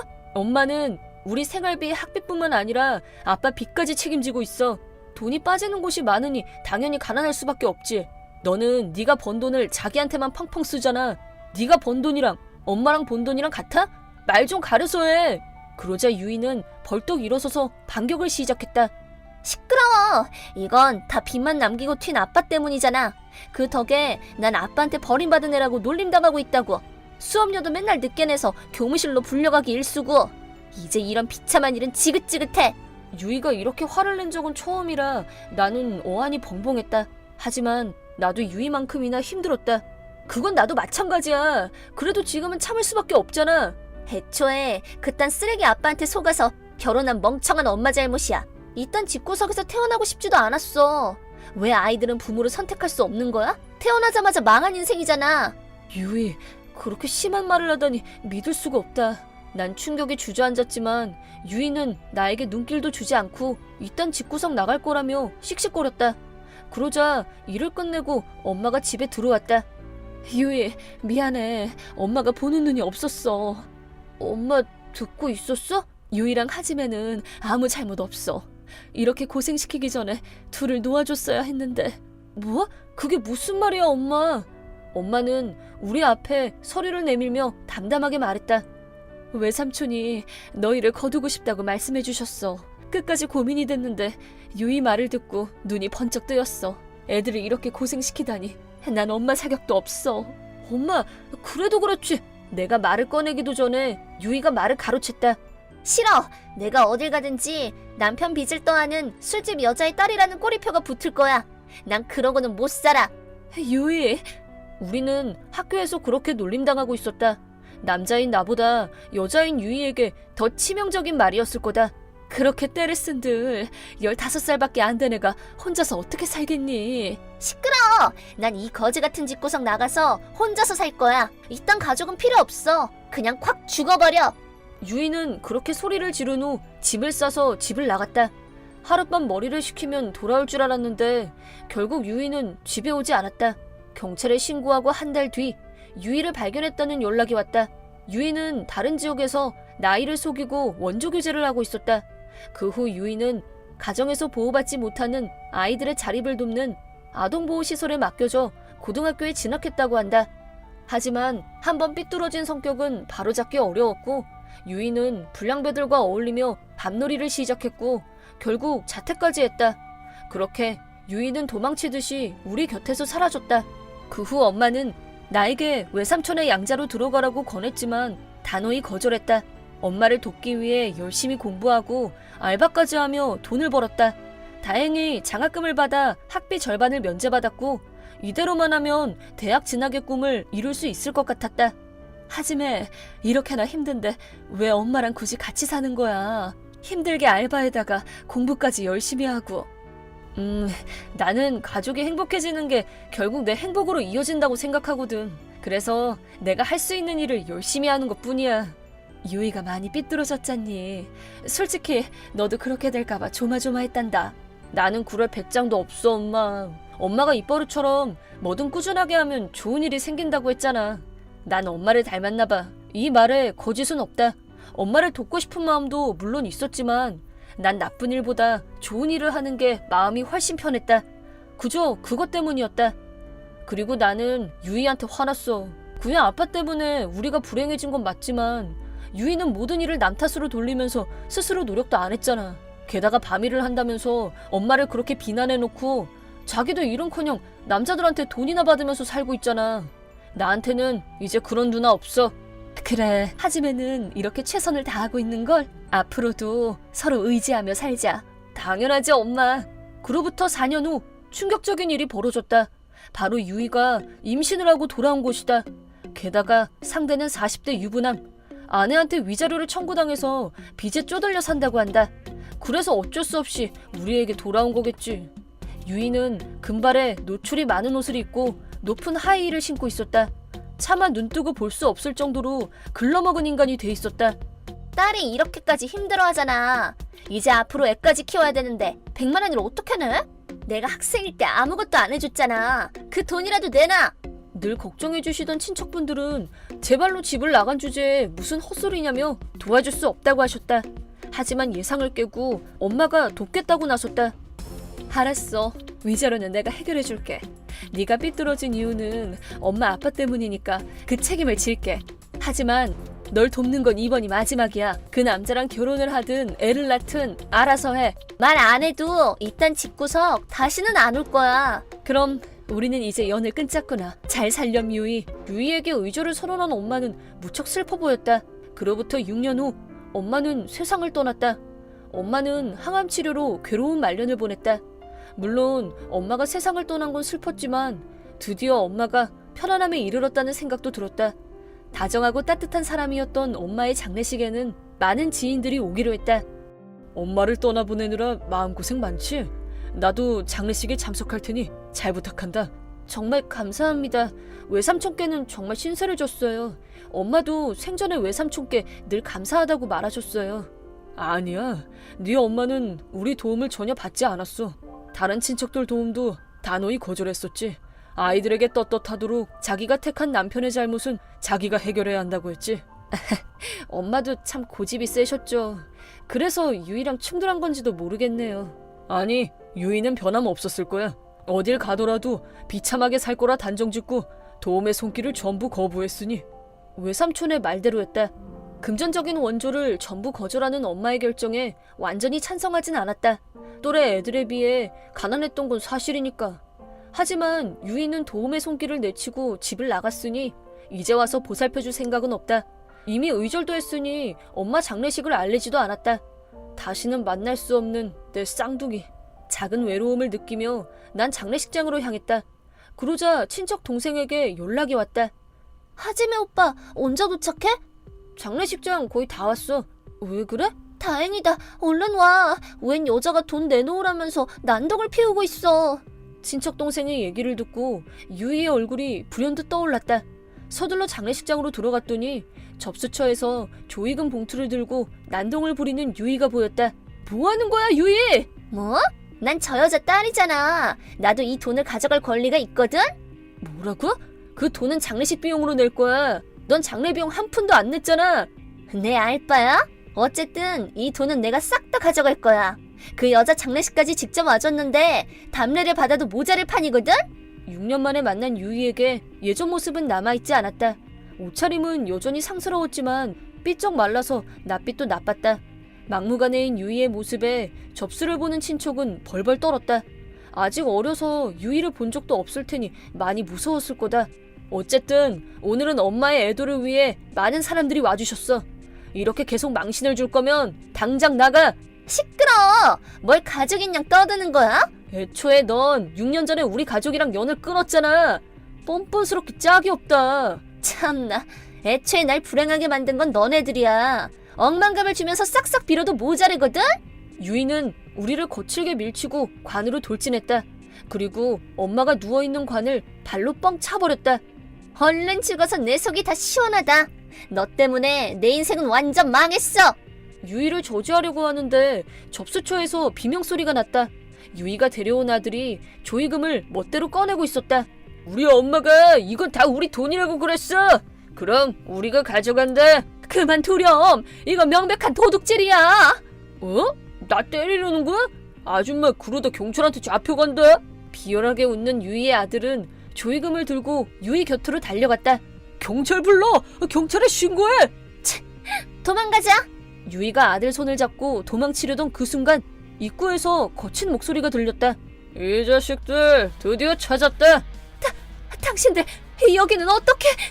유이는 파랗게 질려서 우뚝 멈춰섰다. 입구로 들어온 남자들은 다들 덩치가 좋고 검은 양복을 입고 있어서 아무리 봐도 평범한 사람 같지는 않았다. 우리도 이런 것까지는 오기 싫었는데 네가 자꾸 도망가니까 어쩔 수가 없더라고. 네 신변을 조사해서 장례식 날도 다 알아놨지. 일부러 네 앞에서 큰 소리로 장례식 얘기를 떠벌린 보람이 있었군. 애 낳을 때도 엄마를 찾아갔으니 장례식에도 갈 게 뻔했지. 그제서야 유이가 어떻게 장례식을 찾아온 건지 알았다. 갑자기 얌전해진 유이는 개미 소리로 답했다. 일단 이 조의금 다 줄 테니까 남은 빚은 나중에 받아가요. 멍청하기는 우리가 훔친 돈을 받겠냐?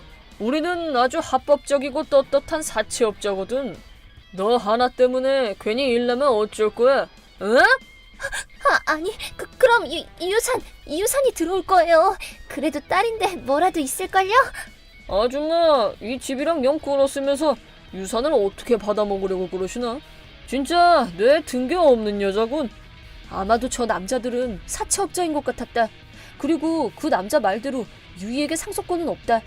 의절을 한 유이는 이미 우리 가족이 아니니까. 그러자 외삼촌이 사채업자들에게 다가와 말을 걸었다. 저기 제가 조의 외삼촌 되는 사람입니다. 그 빚에 대한 차용증은 있습니까? 당연하죠. 하지매 미안하지만 서류에 이상은 없는지 확인해 주겠니? 아, 네. 뭐? 왜 하지매가 확인해야 하는 건데? 응? 유이는 모르는구나. 하지매는 변호사가 됐거든. 변호사? 사실 나는 법학부를 졸업해 변호사가 됐다. 등록금을 면제받은 데다가 아빠 빚도 전부 갚아서 엄마는 나에게 알바를 그만두라고 하셨다. 그 덕분에 공부에 집중할 수 있어서 나는 단번에 사법시험에 합격했다. 나는 변호사가 돼서 아빠처럼 사업에 실패한 사람이 삶을 포기하지 않고 다양한 구제제도를 이용해 다시 일어서는 걸 돕고 싶었다. 그리고 그 빚으로 인해 괴로워하는 가족들도 돕고 싶었기 때문이다. 공부를 하다 보니 엄마가 아빠 빚을 감당하지 않아도 된다는 걸 알았다. 아빠가 없더라도 아기의 유기 혹은 혼인을 계속하기 어려운 중대한 사유에 해당하면 이혼을 할 수 있다.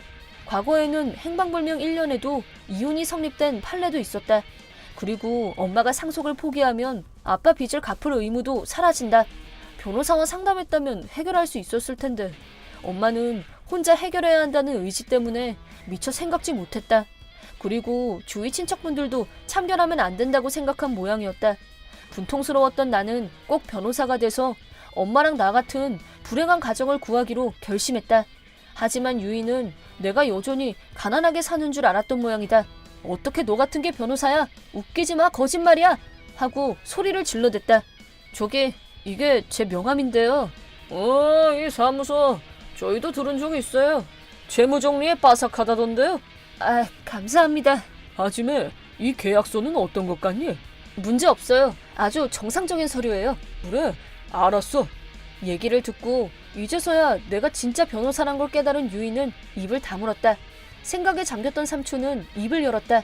연대 보증인도 없고 계약상 빚을 갚지 못할 경우 그쪽에 몸을 맡기기로 돼 있군요. 네, 우리가 경영하는 계열사에서 다 갚을 때까지 일을 시킬 겁니다. 그럼 애는 그쪽에 맡길 테니 죽이든 살리든 마음대로 하세요. 뭐? 지금 날 버리는 거야? 당신들이 그러고도 사람이야? 입 다물어! 엄마 관을 발로 차고 조의금을 훔쳐가려고 하다니 넌 그냥 범죄자야. 오히려 경찰한테 신고 안 한 걸 감사히 여겨야지. 외삼촌의 호통에 주눅든 유이는 아무런 대꾸도 할 수 없었다. 그리고 유이의 아들 말인데요. 저 녀석은 시설에 맡기려고 하는데요. 아이에게는 죄가 없죠. 아이는 부모를 택할 수 없으니까요. 부디 아이는 저희가 데려가게 해주시죠. 제 동생은 차마 하지 못했지만 제가 아이를 바른 길로 인도하겠습니다. 뭐라고? 걔는 내 아들이야. 이거 놔! 놓으라고! 엄마! 시끄러! 오늘부터 너한테 애는 없다고 생각해. 가자! 사채업자들은 날뛰는 유이를 제압해 어딘가로 데려갔다. 멍하니 서 있었던 유이의 아들은 어찌할 바를 모르는 듯했다. 이름이 뭐니? 세이야예요. 세이야, 돈을 훔치는 게 범죄라는 걸 알고 있었니? 근데 엄마가 그 돈은 우리 돈이랬는데. 유이는 아들을 제대로 교육하지 않았던 모양인지 옳고 그른 일을 전혀 판단하지 못하는 것 같았다. 아, 이거 갈 길이 멀겠구나. 일단 넌 대기실로 가 있으렴. 거기서 얌전히 있어야 한다. 그로부터 1시간 늦게 엄마의 장례식이 진행되었다. 소동 때문에 혼란스러운 분위기였지만 다들 엄마의 죽음을 깊이 애도했다. 장례식에 참석한 많은 사람들이 엄마와의 이별을 슬퍼했다. 장례식 후 49일이 지나 다시 친척들이 모였다. 오랜만에 만난 유이의 아들 세이야는 외삼촌 밑에서 조금씩 올바르게 성장 중이었다. 민폐를 끼쳤던 가족들에게 사과를 하러 다니고 나에게도 사과를 하러 왔다. 형아, 그때 내가 잘못했어. 괜찮아. 세이야가 앞으로 착하게 살면 난 그것만으로 기쁠 거야. 네 엄마는 내 누나니까 세이야는 내 조카야. 힘든 일이 있으면 언제든지 말하렴. 응, 고마워. 그 후로 누구도 유이의 근황을 입 밖에 내지 않았다. 존재 자체를 없었던 셈 치는 가족들도 있었다. 그만큼 유이는 집안 망신을 톡톡히 시켰으니 어쩔 수 없지. 그 후 유이가 돈을 빌렸던 사채 업체에 대해 조사해보니 겉보기에는 평범한 금융회사처럼 보이지만 사실은 어둠의 세계와 연결된 불법 업체였다. 우리 사무소에 괜히 책 잡히지 않도록 우리를 미리 조사해둔 모양이었다.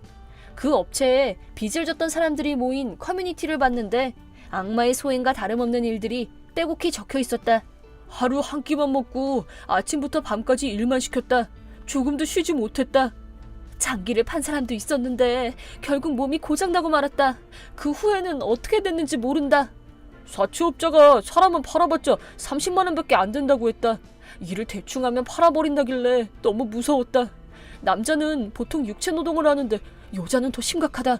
몸을 써서 온갖 일을 다 하는 걸 봤는데 너무 끔찍했다. 목숨이 아까우면 여기서 돈을 절대로 빌리면 안 된다. 돈을 빌린 사람들이 어떻게 될지 생각만 해도 오싹하다. 그래도 전부 자업자득이지만. 하지만 쌍둥이 동생으로서는 유이가 되도록이면 그런 끔찍하고 험한 일은 겪지 않고 성실히 일을 해서 빚을 갚아나가기를 바라고 있다.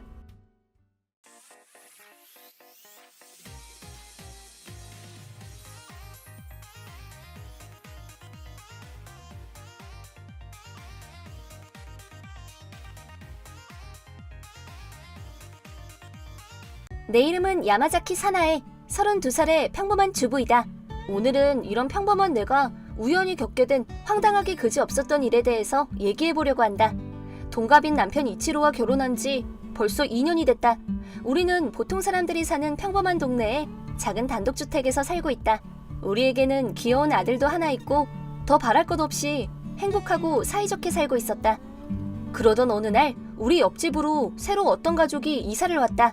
우리와 마찬가지로 부부와 아들, 세 식구인 가족이었다. 안녕하세요. 오늘 이사 온 시노자키라고 해요. 네, 안녕하세요. 성이 시노자키였고 부인의 이름은 마리코, 남편은 마코토 씨라고 했다. 마리코 씨도 마코토 씨도 두 사람 모두 인상도 좋고 사람도 좋아 보여서 금세 화기애애한 분위기가 되었다.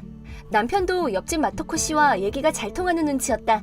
거기다 우리 아들하고 옆집 아들이 같은 어린이집에 다니게 되어서 아이들끼리도 금세 친구가 되었다. 자연스럽게 가족 단위로 같이 만나서 노는 일이 조금씩 늘어나면서 단순한 이웃에서 친구라고 해도 될 만큼 가까워졌다. 그런데 어느 날 마리코 씨가 엉뚱한 질문을 해왔다. 있잖아, 내가 전부터 궁금했었는데 자기 들고 다니는 가방 완전 비싼 명품이지? 내가 평소에 가지고 다니는 가방이 고가가 아니냐고 물었다. 솔직히 100만 원이나 하는 명품인 건 사실이다. 그런데 마리코가 알고 싶은 것은 평범한 보통 가정의 주부가 어떻게 이렇게 비싼 가방을 가지고 있냐는 게 포인트였다. 그냥 적당히 웃고 넘어가려고 했었는데 마리코는 집요하게 물고 늘어졌다. 도저히 물러설 기세를 보이지 않아서 어쩔 수 없이 가방을 갖게 된 내력을 이야기해 주었다. 사실 우리 시댁은 상당한 재력을 가진 집안이다. 시댁은 다수의 부동산을 소유하고 있고 언젠가는 남편이 모두 물려받게 되어 있었다. 이미 남편 명의로 되어 있는 맨션도 있고 맨션을 통해 얻는 월세 수익만 해도 상당한 액수이다. 그것까지 수입에 넣으면 좀 더 고급 주택에서도 살 수 있지만 남편이 드러내는 것을 별로 좋아하진 않는 검소한 사람이라 현재 자기가 회사에서 받는 월급 수준에 맞춰서 생활 수준을 유지하자는 주의였다.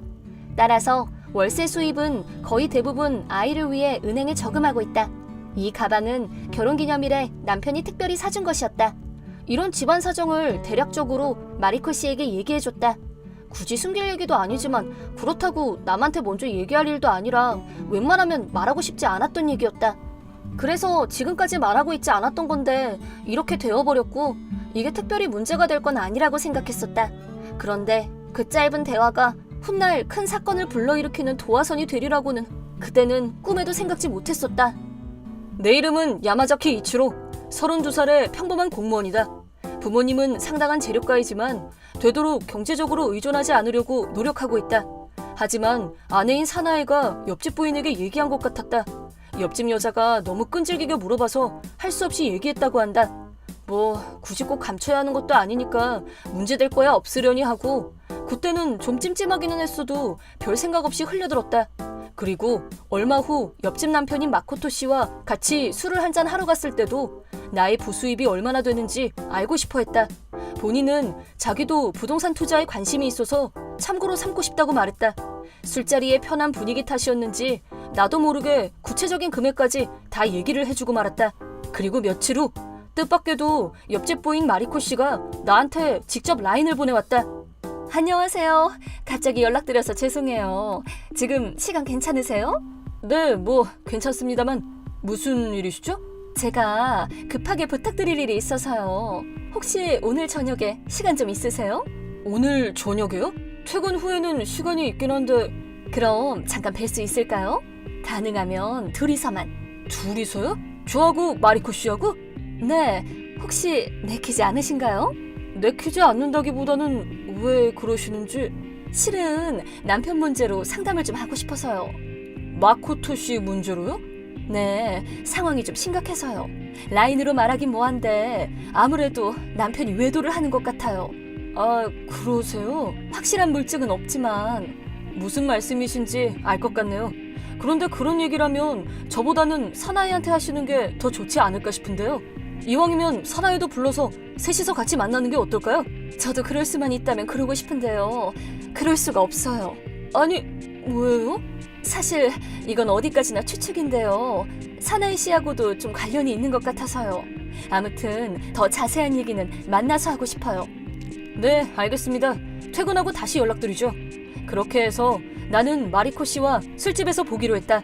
술을 마시면서 자세한 얘기를 들어보니 남편인 마코토 씨는 예전부터 바람기가 있는 남자고 한 번 찍은 여자는 물불 가리지 않고 자기 여자로 만들어야 직성이 풀리는 타입인데 마리코 씨가 느끼기에 최근 들어 내 아내인 사나이를 보는 눈이 예사롭지 않다는 거였다. 어쩌면 이미 작업에 들어갔을지도 모른다는 말도 덧붙였다. 그런 얘기를 듣고 나니 심하게 멘탈이 흔들린 나는 곧장 집으로 가서 사나이에게 확인을 해봐야겠다고 생각했다.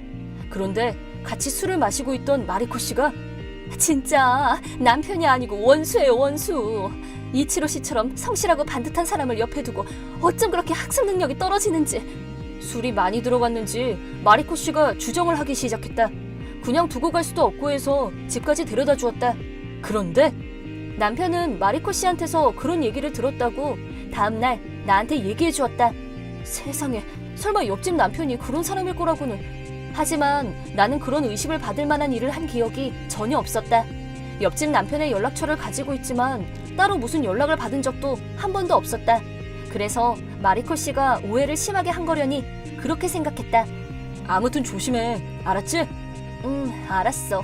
그냥 그 정도로 우리 부부는 심각하지도 무겁지도 않은 주의 환기 정도에서 얘기를 마쳤는데 다음날 남편이 출근하고 초인종이 울려서 현관문을 열고 나가보니 마리코 씨와 처음 보는 남자가 같이 서 있었다.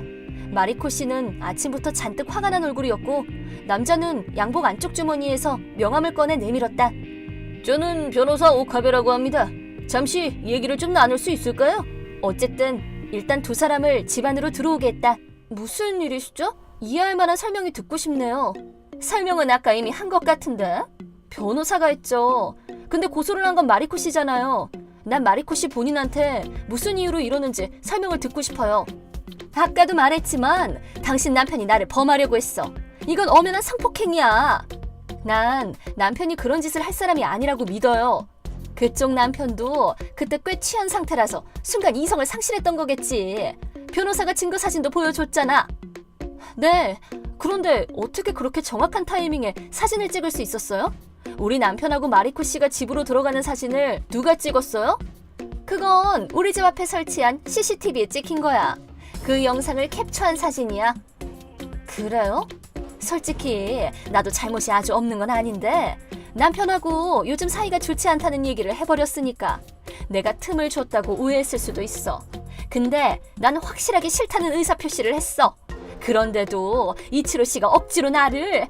됐어요. 더 듣고 싶지 않아요. 사실 마음 같아서는 당장 경찰에 신고부터 하고 싶은데 그동안 쌓아온 우정을 생각해서 대신 위자료로 보상을 받아야겠다고 생각한 거야. 거절해도 되는데 그럼 나는 바로 경찰에 신고할 거야. 내 생각은 그렇다는 것만 알아둬. 어떤 게 본인들한테 더 나을지 상의하고 연락 줘. 위자료는 겨우 1,000만 원밖에 요구 안 했으니까 자기들 입장에서는 그리 큰 금액도 아닐 거야. 잘 생각해. 남편은 마리코 씨와 왜 만났고 무슨 얘기를 했는지는 말해주었지만 술에 취한 그녀를 집까지 바래다 줬다는 얘기는 하지 않았었다. 하지만 오카베라는 변호사가 남편이 마리코 씨를 부축하고 집으로 들어가는 사진을 보여주었다.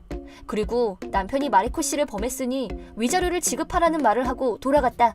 두 사람이 돌아간 후 머릿속이 혼란스러워진 상태에서 남편에게 전화를 했다. 이게 어떻게 된 거야? 당신 설마 진짜 마리코 씨를... 내가 미쳤어? 그런 짓을 하게? 그럼 왜 그 집에 갔었단 얘기를 나한테 안 한 건데? 내가 추궁하자 남편은 이렇게 대답했다. 집 안으로 들어가자 마리코 씨의 태도가 갑자기 달라지더니 이치로 씨, 오늘 제가 너무 외로워서요. 그러니까 오늘 밤만 같이... 그렇게 유혹을 해왔다고 한다. 남편은 거절하고 도망치듯 그 집을 빠져나왔는데 그 얘기를 차마 꺼내기가 껄끄러워서 말하지 못했다고 변명했다. 하지만 이미 열을 받을 대로 받은 나는 남편 말도 다 믿을 수가 없었고 감정을 주체하지 못하고 집을 박차고 나와버렸다. 일단 친정으로 온 나는 친오빠인 히로시에게 남편 일을 털어놓고 자문을 구했다. 어쩌다 참... 근데 스토리가 너무 후지지 않냐? 후지다니? 일단 머리를 좀 식히고 그래 100번 양보해서 이치로가 그 여자를 덮쳤다고 치자. 그랬으면 그 여자랑 단둘이 만나서 술을 마셨다고 실토를 했겠어? 그리고 그럴 목적이었으면 상식적으로 호텔로 데려갔겠지. 어떤 바보가 자기 와이프가 바로 옆집에 있는데 그 여자 집으로 가겠냐? 너무 취해서 이성을 잃었을 수도 있잖아. 이치로가 그런 애냐고. 난 여태 걔가 술 취해서 해롱거리는 걸 본 적이 없는데 그렇긴 해. 내가 제일 의심스러운 건 그 변호사라는 인간이야. 변호사까지 대동해서 와서는 민사고발을 하겠다는 건지 형사고발을 하겠다는 건지도 불분명하잖아. 너한테 한 것만 보면 그건 그냥 협박이야. 진짜 변호사인 건 맞아? 배지는 하고 있었어? 거기까지는 신경을 안 썼는데 명함도 받았고 서류는 야무지게 작성해서. 그 명함 지금도 가지고 있어? 응. 사진 찍어서 나한테 보내. 그래, 명함은 뭐 그럴싸하네. 근데 합리적인 의심이 가는 건 확실해. 정말? 이래봬도 나도 현역 변호사다. 의뢰인하고 같이 와서 그런 협박을 하고 간다는 건 상당히 의심스러워. 네가 받았다는 서류도 다 보내봐. 내가 잘 조사해 볼 테니까. 고마워. 오빠가 한 말을 냉정하게 다시 되새겨보니 역시 오빠 말이 상당히 일리가 있었다. 어쨌든 오빠는 이번 일을 냉정하고 객관적으로 판단해줄 수 있는 찐 변호사다. 제1선에서 맹활약 중인 현역 엘리트 변호사. 오빠는 오카베라는 변호사에게 받은 서류를 보여주자 서류에 문제가 있는 게 틀림없다는 말을 했다. 그제야 나는 하마터면 우리가 덫에 걸릴 뻔했었다는 걸 깨달았다. 일단 남편하고 화해부터 해야겠다는 생각을 하고 있을 때 마침 남편에게서 라인이 왔다. 여보, 아직도 화 많이 났어? 계속 얘기하지만 나 정말 아무 짓도 안 했어. 나 좀 믿어주면 안 돼? 미안해. 내가 잠깐 이성을 잃었었나 봐. 자기가 정말 취했었다고 해도 그런 짓 할 사람이 아닌데 우리 오빠가 하나하나 지적해줘서 그제서야 정신이 돌아오더라고. 다행이다. 믿어줘서 고마워. 근데 난 도무지 이해가 안 가. 그 사람들 대체 왜 저러는지 모르겠어. 오빠가 조사를 해봤는데 그 오카베라는 사람 가짜 변호사래. 뭐? 변호사 자격증이고 뭐고 완전 없는 싸이비래. 말도 안 돼. 아직 확실하진 않지만 작정하고 우릴 속이려고 그런 것 같아. 위자료 1,000만 엔을 받는 게 목적이었던 게 아닌가 싶어. 이제 이해가 된다. 이렇게 대담한 사람들이면 처음이 아닐 수도 있어. 나도 한번 알아볼게. 다 알아보고 나면 내가 그 사람들한테 연락할게. 기필코 뜨거운 맛을 보여주고 말 거야. 나도 적당히 넘어갈 생각 없으니까 어디 한번 해보자고. 그 사람들 잘못 걸린 거야. 하필 타깃을 당신으로 정하다니. 잘못 짚어도 단단히 잘못 짚은 거지. 뭐 우리가 말을 다 안 했으니까 안일하게 생각했던 거겠지. 하긴 그 사람들은 당신을 그냥 보통 공무원으로 아니까 제발로 호랑이 굴에 걸어 들어온 거지. 며칠 후 나와 남편은 옆집 부부와 오카베 씨를 집으로 불렀다. 내 입장에서는 하루라도 빨리 잊고 싶은 기억이야. 그러니까 그쪽에서 진정성 있게 나오면 나도 더 이상 물고 늘어질 생각 없어. 힘없고 연약한 태도의 마리코 씨. 설마 옆집에 살면서 이렇게 형편없는 짓을 할 줄은 몰랐어. 우린 친구로 생각했는데 이렇게 사람을 배신할 수 있는 거야? 분노를 주체할 수 없다고 어필 중인 마코토 씨. 그리고 자칭 변호사인 오카베 씨는 제 의뢰인은 법적인 조치도 불사하겠다는 의지입니다만 만약 요구대로 위자료를 지불하신다면 그걸로 합의를 하고 끝낼 의향도 갖고 있습니다. 라고 변호사 흉내를 내며 말했다. 그때 옆에서 지켜보고 있던 우리 오빠가 나섰다. 저는 사나의 오빠이자 자격증 있는 진짜 변호사입니다. 대놓고 빈정대면서 자기 신분을 밝히며 등장하는 오빠를 보고 세 사람은 당황한 기색이 역력했다. 그야 그렇겠지. 오빠는 그 기세를 놓치지 않고 한 걸음 더 고삐를 조였다. 오카베 씨라고 하셨죠? 실례지만 변호사 등록번호를 여쭤봐도 될까요? 변호사 등록번호는 운전면허 번호와 마찬가지로 그 자격증을 가지고 있는 사람의 신분을 증명할 수 있는 건데 오빠 말로는 그걸 못 외우는 변호사는 있을 수 없다고 했다. 하지만 오카베는 그런 걸 누가 외우고 다녀? 무엇보다 내가 그걸 대답해야 할 의무도 없지 않나?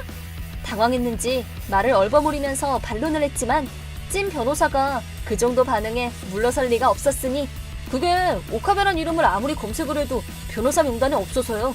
정말 변호사라면 이건 있을 수 없는 일이거든요. 라고 말하면서 핸드폰 화면을 내보이는 오빠.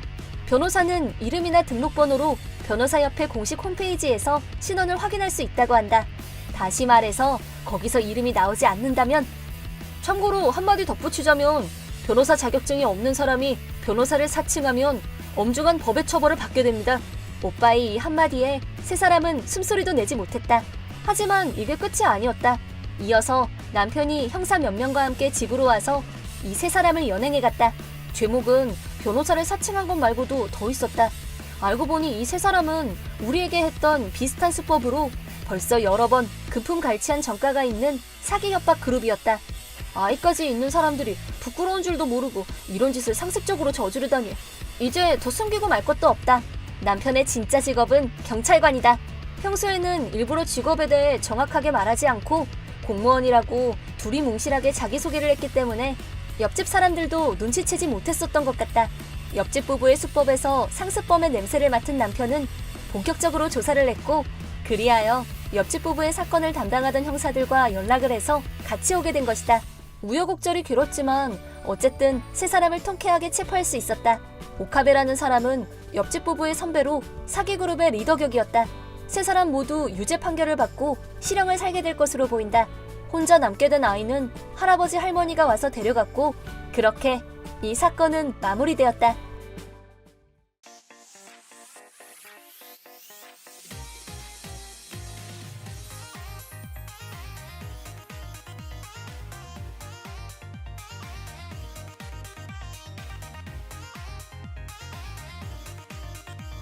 내 이름은 하야시 코우타로. 어려서부터 야구를 좋아했고 부모님과 같이 캐치볼을 하며 노는 걸 좋아했다.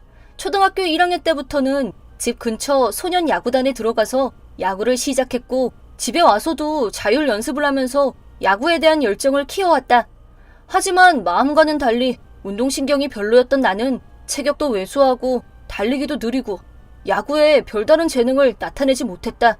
나보다 늦게 입단한 친구들한테도 점점 뒤처지기 시작했고 답답하고 초조한 마음이 드는 건 어쩔 수 없었지만 난 그저 야구볼을 만질 수 있다는 것만으로도 즐거웠기 때문에 야구를 그만두겠다는 생각은 하지 않았었다. 내가 소속했던 팀에는 총 감독이 한 분 있었고 각 학년별로 코치가 한 분씩 있었다. 초등학교 2학년 때까지는 야구에 재능이 없던 나에게도 하나부터 10까지 차근히 가르쳐 주시던 자상한 코치님이 담당으로 계셨지만 3학년 때 그 코치님이 다른 곳으로 가게 된 바람에 나르세라는 새 코치님이 왔다. 새 코치님의 아들인 미노루라는 아이도 입단을 했는데 이 두 사람이 야구를 잘 못하는 나를 괴롭히고 웃음거리로 만들기 시작했다. 너 이름 뭐야? 학년은? 코우타로 3학년이야. 너는 미노루 맞지? 같은 학년이네. 너 언제부터 야구 시작했어? 너도 나처럼 시작한 지 얼마 안 됐지? 아니, 난 1학년 때부터 입단했어. 뭐? 1학년? 뻥 아니야? 더럽게 못하길래 그냥 물어본 건데 나보다 완전 선배였어. 야, 네가 야구에 재능 없는 건 아냐? 시간 낭비하지 말고 때려치워 그냥. 나도 내가 재능 없는 건 알아. 난 그냥 야구가 좋아서 여기 오는 거니까 나한테 신경 꺼. 너처럼 야구 못하는 애가 있으면 팀 전체 사기가 떨어지니까 그렇지. 우리 아빠가 너 보고 뭐라고 했는지 알아? 너 진짜 쓸모없는 선수라던데? 쓸모없다니. 나르세 코치님은 어떤 줄 알아? 뭐? 어떤데? 나르세 코치님은 우리 대할 때 자기가 싫고 좋고로만 정하는 것 같아서 자기가 싫어하는 애한테는 말도 안 걸고 뭐 가르쳐주는 것도 없잖아. 코치가 그러면 안 되는 거 아니야? 너 지금 코치한테 불만이라도 있단 거야? 내 말이 틀렸어? 나는 잘 못하니까 그렇다 치고 잘하는 애들도 자기 마음에 안 들면 연습 안 시키고 계속 자빌만 시키잖아. 코치한테 밉보인 애들이 잘못한 거지. 야구는 커뮤니케이션이 중요한 스포츠란 거 몰라? 그런 것도 모르니까 네가 맨날 그 모양 그 꼴이지.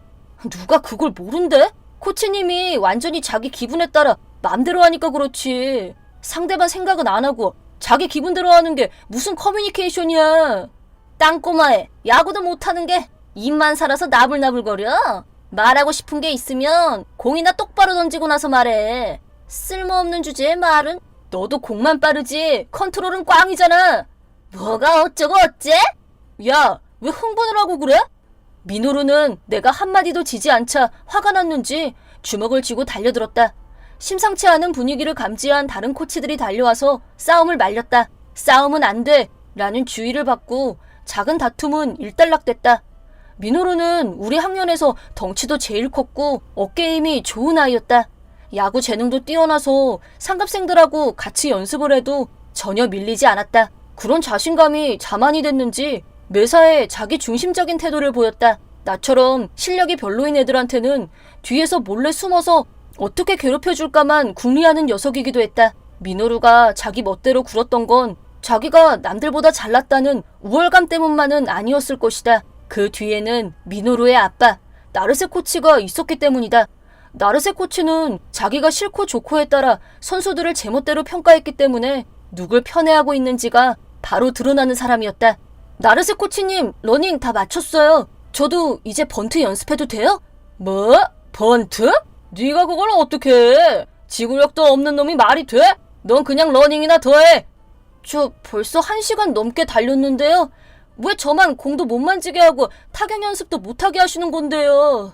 야구도 제대로 못하는 게 어디서 말 듣다보면 꼬박꼬박. 넌 입으로 야구하면 잘하겠다. 응? 내가 여기에 있는 애들의 신체 능력을 다 파악하고 있어. 무슨 말인지 알아?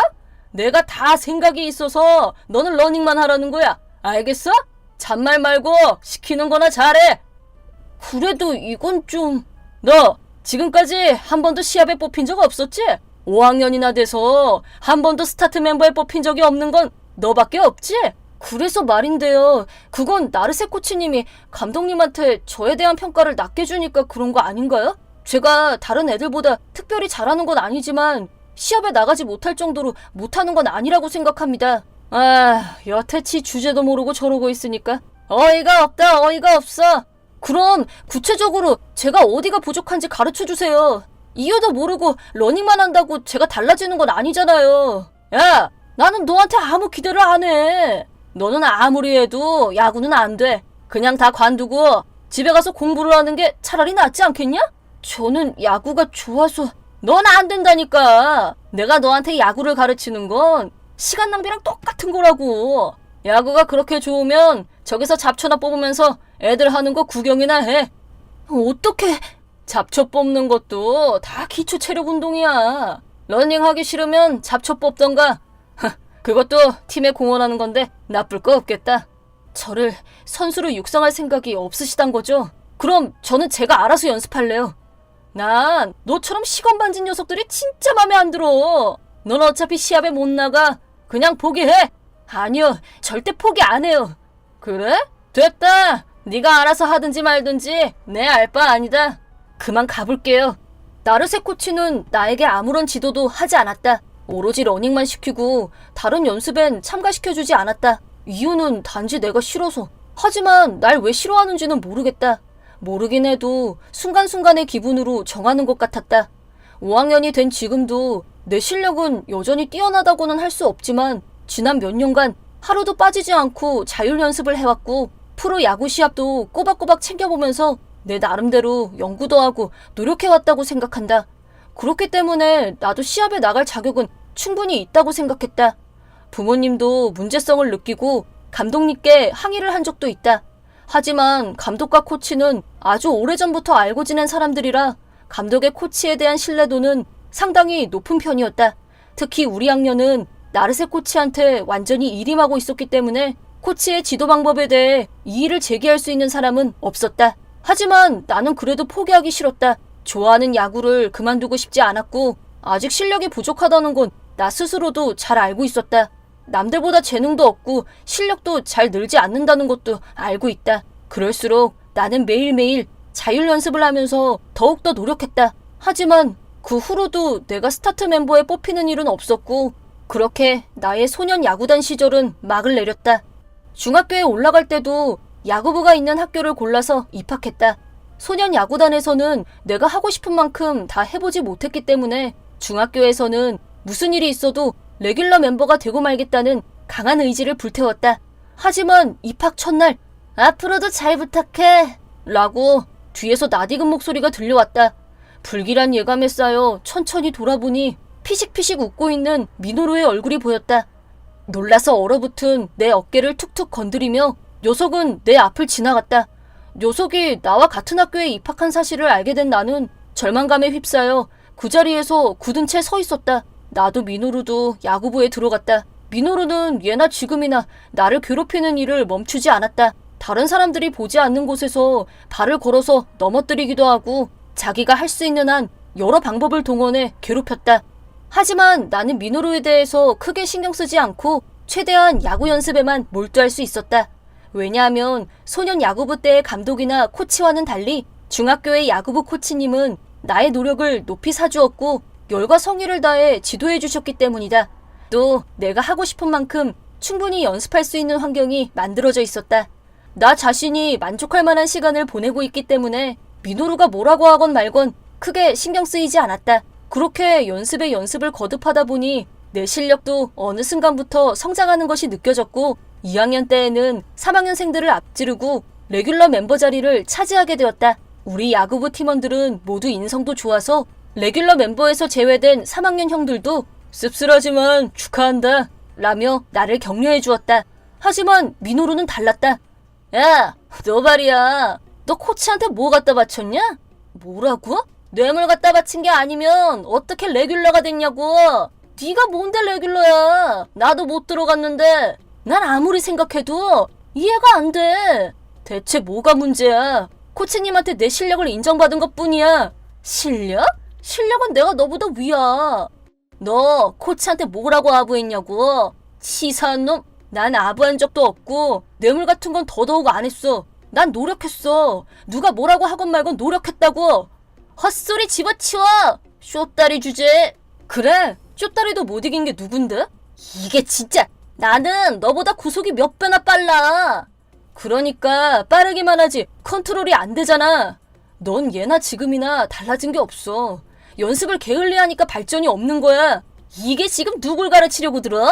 내가 우리 아빠한테 가서 말하면 어떻게 되는지 알지? 아빠면 나르세 코치님 말하는 거야? 당연하지. 너야 모르겠지만 우리 아빠는 이 지역 야구 관계자들하고 다 아는 사이야. 인맥짱이라고. 지역 야구 관계자라니 그게 뭔데? 그것도 모르냐? 우리 아빠가 한마디만 하면 넌 그날로 야구도 못하게 될 거다 이 말이야. 이제 알겠냐? 뭔 소린진 모르겠지만 자기 일에 아빠를 끌어들이는 건 유치하지 않냐? 나한테 신경 끄고 그럴 시간에 연습이나 더 하는 게 어때? 이게 계속 누구한테 지적질이야? 여기서 꺼지란 말이야. 네가 뭔데 레귤러야? 야, 너 좀 진정해. 열이 받은 민호루는 초등학교 때처럼 나한테 싸우자고 달려들었다. 소란이 일어나자 다른 부원들이 달려와서 민호루를 제지했기 때문에 내가 다치는 일은 없었다. 하지만 초딩도 아니고 중학생이다 보니 먼저 주먹을 휘두른 민호루의 처벌 문제를 두고 징계회의가 열렸고 민호루에게 단기 정학처분이 내려졌다. 물론 정학처분에 불만을 품은 민호루의 아버지가 학교로 찾아왔지만 야구부 코치님이 민호루가 지금까지 저지른 문제 행동에 대해 지적하면서 설교만 잔뜩 듣고 돌아갔다고 한다. 우리 학교 선생님들이 문제를 공정하게 처리해주는 분들이라 참 다행이라는 생각이 들었다. 민호루가 정학처분을 받아서 학교에 오지 않는 동안 나는 전과 다름없이, 아니 좀 더 편하게 학교 생활을 즐겼다. 민호루가 이대로 안 나오면 더 편하겠다. 뭐 그런 생각도 혼자서 살짝 하고 있던 어느 날 생각지도 못했던 일이 일어나고 말았다. 나는 평소대로 야구부 연습을 마치고 어둑어둑해진 길을 걸어 집으로 가고 있었다. 그때 앞쪽에서 자동차가 한 대 오는 것이 보였다. 그 길은 보도가 따로 없이 아주 좁은 길이었기 때문에 최대한 가쪽으로 몸을 붙였다. 하지만 자동차는 나를 향해 정면으로 돌진해왔고 나는 필사적으로 피하려고 했지만 피할 수 없었다. 내가 차에 치여 쓰러졌는데도 운전자는 그대로 달아났다. 천만다행으로 우연히 거길 지나가다 사고를 목격한 분이 있었고 그분 덕분에 구급차도 빨리 와서 나는 곧바로 병원에 옮겨졌다. 다행히 다리에 골절상을 입었지만 다른 큰 부상은 없었다. 사고 당시 목격자와 CCTV가 있었기 때문에 사고를 낸 차량과 운전자는 어렵지 않게 찾아낼 수 있었다. 역시나 범인은 나르세 코치와 민호루였다. 땡손이 운전은 중범죄인 만큼 나르세 코치는 체포됐고 징역형에 처해졌다. 민호루도 동승하고 있었지만 운전자가 나르세 코치였기 때문에 민호루가 따로 처분을 받는 일은 없었다. 하지만 민호루의 아빠가 내가 당한 뺑소니 사고의 범인이라는 사실이 전교에 알려지자 소리소문 없이 조용히 전학을 가버렸다. 다행히 내 다리도 후유증은 남지 않았고 골절이 완치된 후에도 재활치료를 계속해서 다리는 본래 상태로 회복할 수 있었다. 자기 마음에 들지 않는다고 자동차로 사람을 칠 생각을 하다니.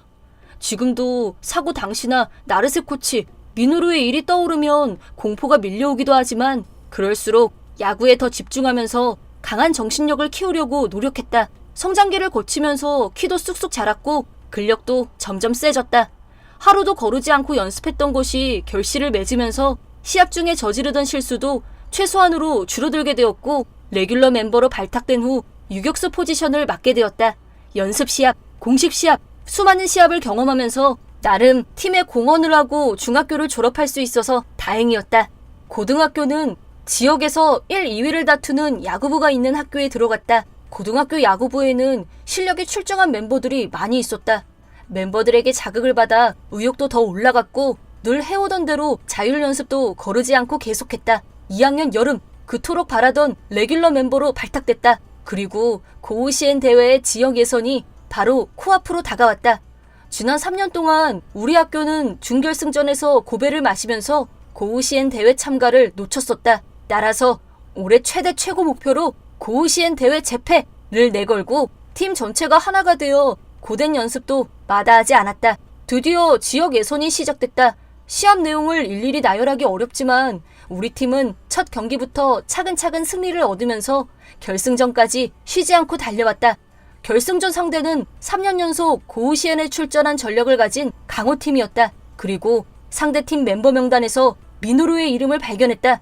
야, 오랜만이다. 너를 예선 결승전에서 만나게 될 줄은 몰랐네. 그러게 말이야. 나도 하마터면 나를 죽일 뻔했던 사람하고 진검승부를 하게 될 줄은 몰랐다. 너 때문에 우리 아빠가 감옥에 간 거야. 각오해. 마운드에서 아주 작사를 내줄 테니까. 감옥에 간 건 내 탓이 아니라 너랑 네 아빠가 죄를 졌기 때문이야. 야구할 때만큼은 정정당당하게 싸워. 당연히 그래야지. 내가 투수인 거 알지? 너 같은 쫄보는 무서워서 내 공을 칠 엄두도 못 낼걸? 나도 중학교 때 나하고는 달라. 좋아, 너한테서 시원하게 홈런을 날려주지. 야, 너 허세가 많이 늘었다. 적당히 까불어. 올해도 고시에는 우리 학교가 가게 될 거니까 니들 같은 오합지졸한테 설마 지겠냐? 미노루는 자기 하고 싶은 말을 다 하더니 자기 팀으로 돌아갔다. 미노루와 상대팀이 되어서 싸우는 건 처음이지만 지금까지 내가 당한 울분을 씻어낼 수 있는 좋은 찬스라는 생각이 들었다. 이 시합은 꼭 이기겠다는 투지가 불타올랐다. 드디어 시합이 시작됐다. 5회전까지는 양쪽 모두 무실점을 기록했다. 시합의 흐름이 바뀐 것은 6회 초 내가 먼저 타석에 섰다. 미노루의 투구를 계속 관찰한 결과 강호팀의 투수답게 실력은 출중했다. 미노루의 실력도 예전보다 성장해 있었다. 하지만 미노루의 공이 아무리 빠르더라도 반드시 쳐내겠다고 다짐했다. 첫 번째 공, 미노루는 처음부터 내 몸을 겨냥하고 데드볼을 던졌다. 나는 간신히 피했고 심판은 볼을 외쳤다. 저 자식 인성은 여전하군 하는 생각을 하면서 두 번째 공을 기다렸다. 첫 번째 공으로 내가 겁을 먹었을 거라고 착각을 했는지 두 번째에는 아까에 비해 힘도 속도도 빠진 공이 날아왔다. 나는 그 찬스를 놓치지 않았다. 칠 수 있어! 라고 속으로 외치며 힘껏 방망이를 휘둘렀다. 정확하게 방망이에 맞은 볼은 쭉쭉 뻗어나갔고 담장을 넘어 홈런을 기록했다. 내 홈런으로 선제점을 얻어냈다. 그 뒤로 우리 팀의 분위기는 고조됐고 연속 히트로 찬스를 계속해서 만들어갔다. 9회 말이 끝나고 우리 팀이 6대3으로 고시엔 출전 자격을 거머쥐었다. 시합 종료 후 양팀이 마운드에 정렬했을 때 미노루는 분한 표정이 역력했지만 한 번도 나와 눈을 마주치지 않았다. 당연히 내가 홈런을 쳤으니 분통이 터졌겠지만 아마도 나한테 일부러 데드볼을 던진 게 감독님을 비롯한 팀원들한테도 들통이 났을 거고 그 문제로 호되게 질책을 받았을 것이다. 나중에 들은 얘기로는 미노루는 실력은 있지만 역시나 팀에서 트러블 메이커였다고 한다. 이번 일로 레귤러 멤버에서도 제외됐는데 의기소침해진 미노루는 야구부를 그만뒀다고 한다. 체격 조건과 재능을 모두 갖고 태어났어도 본인이 노력하지 않으면 아무런 의미도 없다는 생각이 든다. 비겁한 짓만 생각하는 미노루가 야구를 그만뒀다는 말을 듣고 솔직히 속이 후련한 기분도 들었다. 4년 만에 고시엔 대회에 참가한 우리 팀은 8강 진출을 달성했다. 뜻밖의 좋은 성적을 거둔 덕분에 학교 전체가 축제 분위기로 들떴었다. 지금 돌이켜 생각해봐도 그때가 내 인생에서 가장 행복했던 순간이 아니었을까 싶다. 고등학교 졸업 후 취직을 했고 현재는 사회인 야구팀에서 야구를 계속하고 있다. 아쉽게도 눈에 띄는 성적은 아직 올리고 있지 못하지만 어렸을 때부터 좋아하던 야구를 지금도 계속하고 있다는 것만으로도 나는 충분히 행복한 사람이라고 생각한다. 앞으로의 인생도 아마 야구를 빼고는 이야기할 수 없을 것 같다.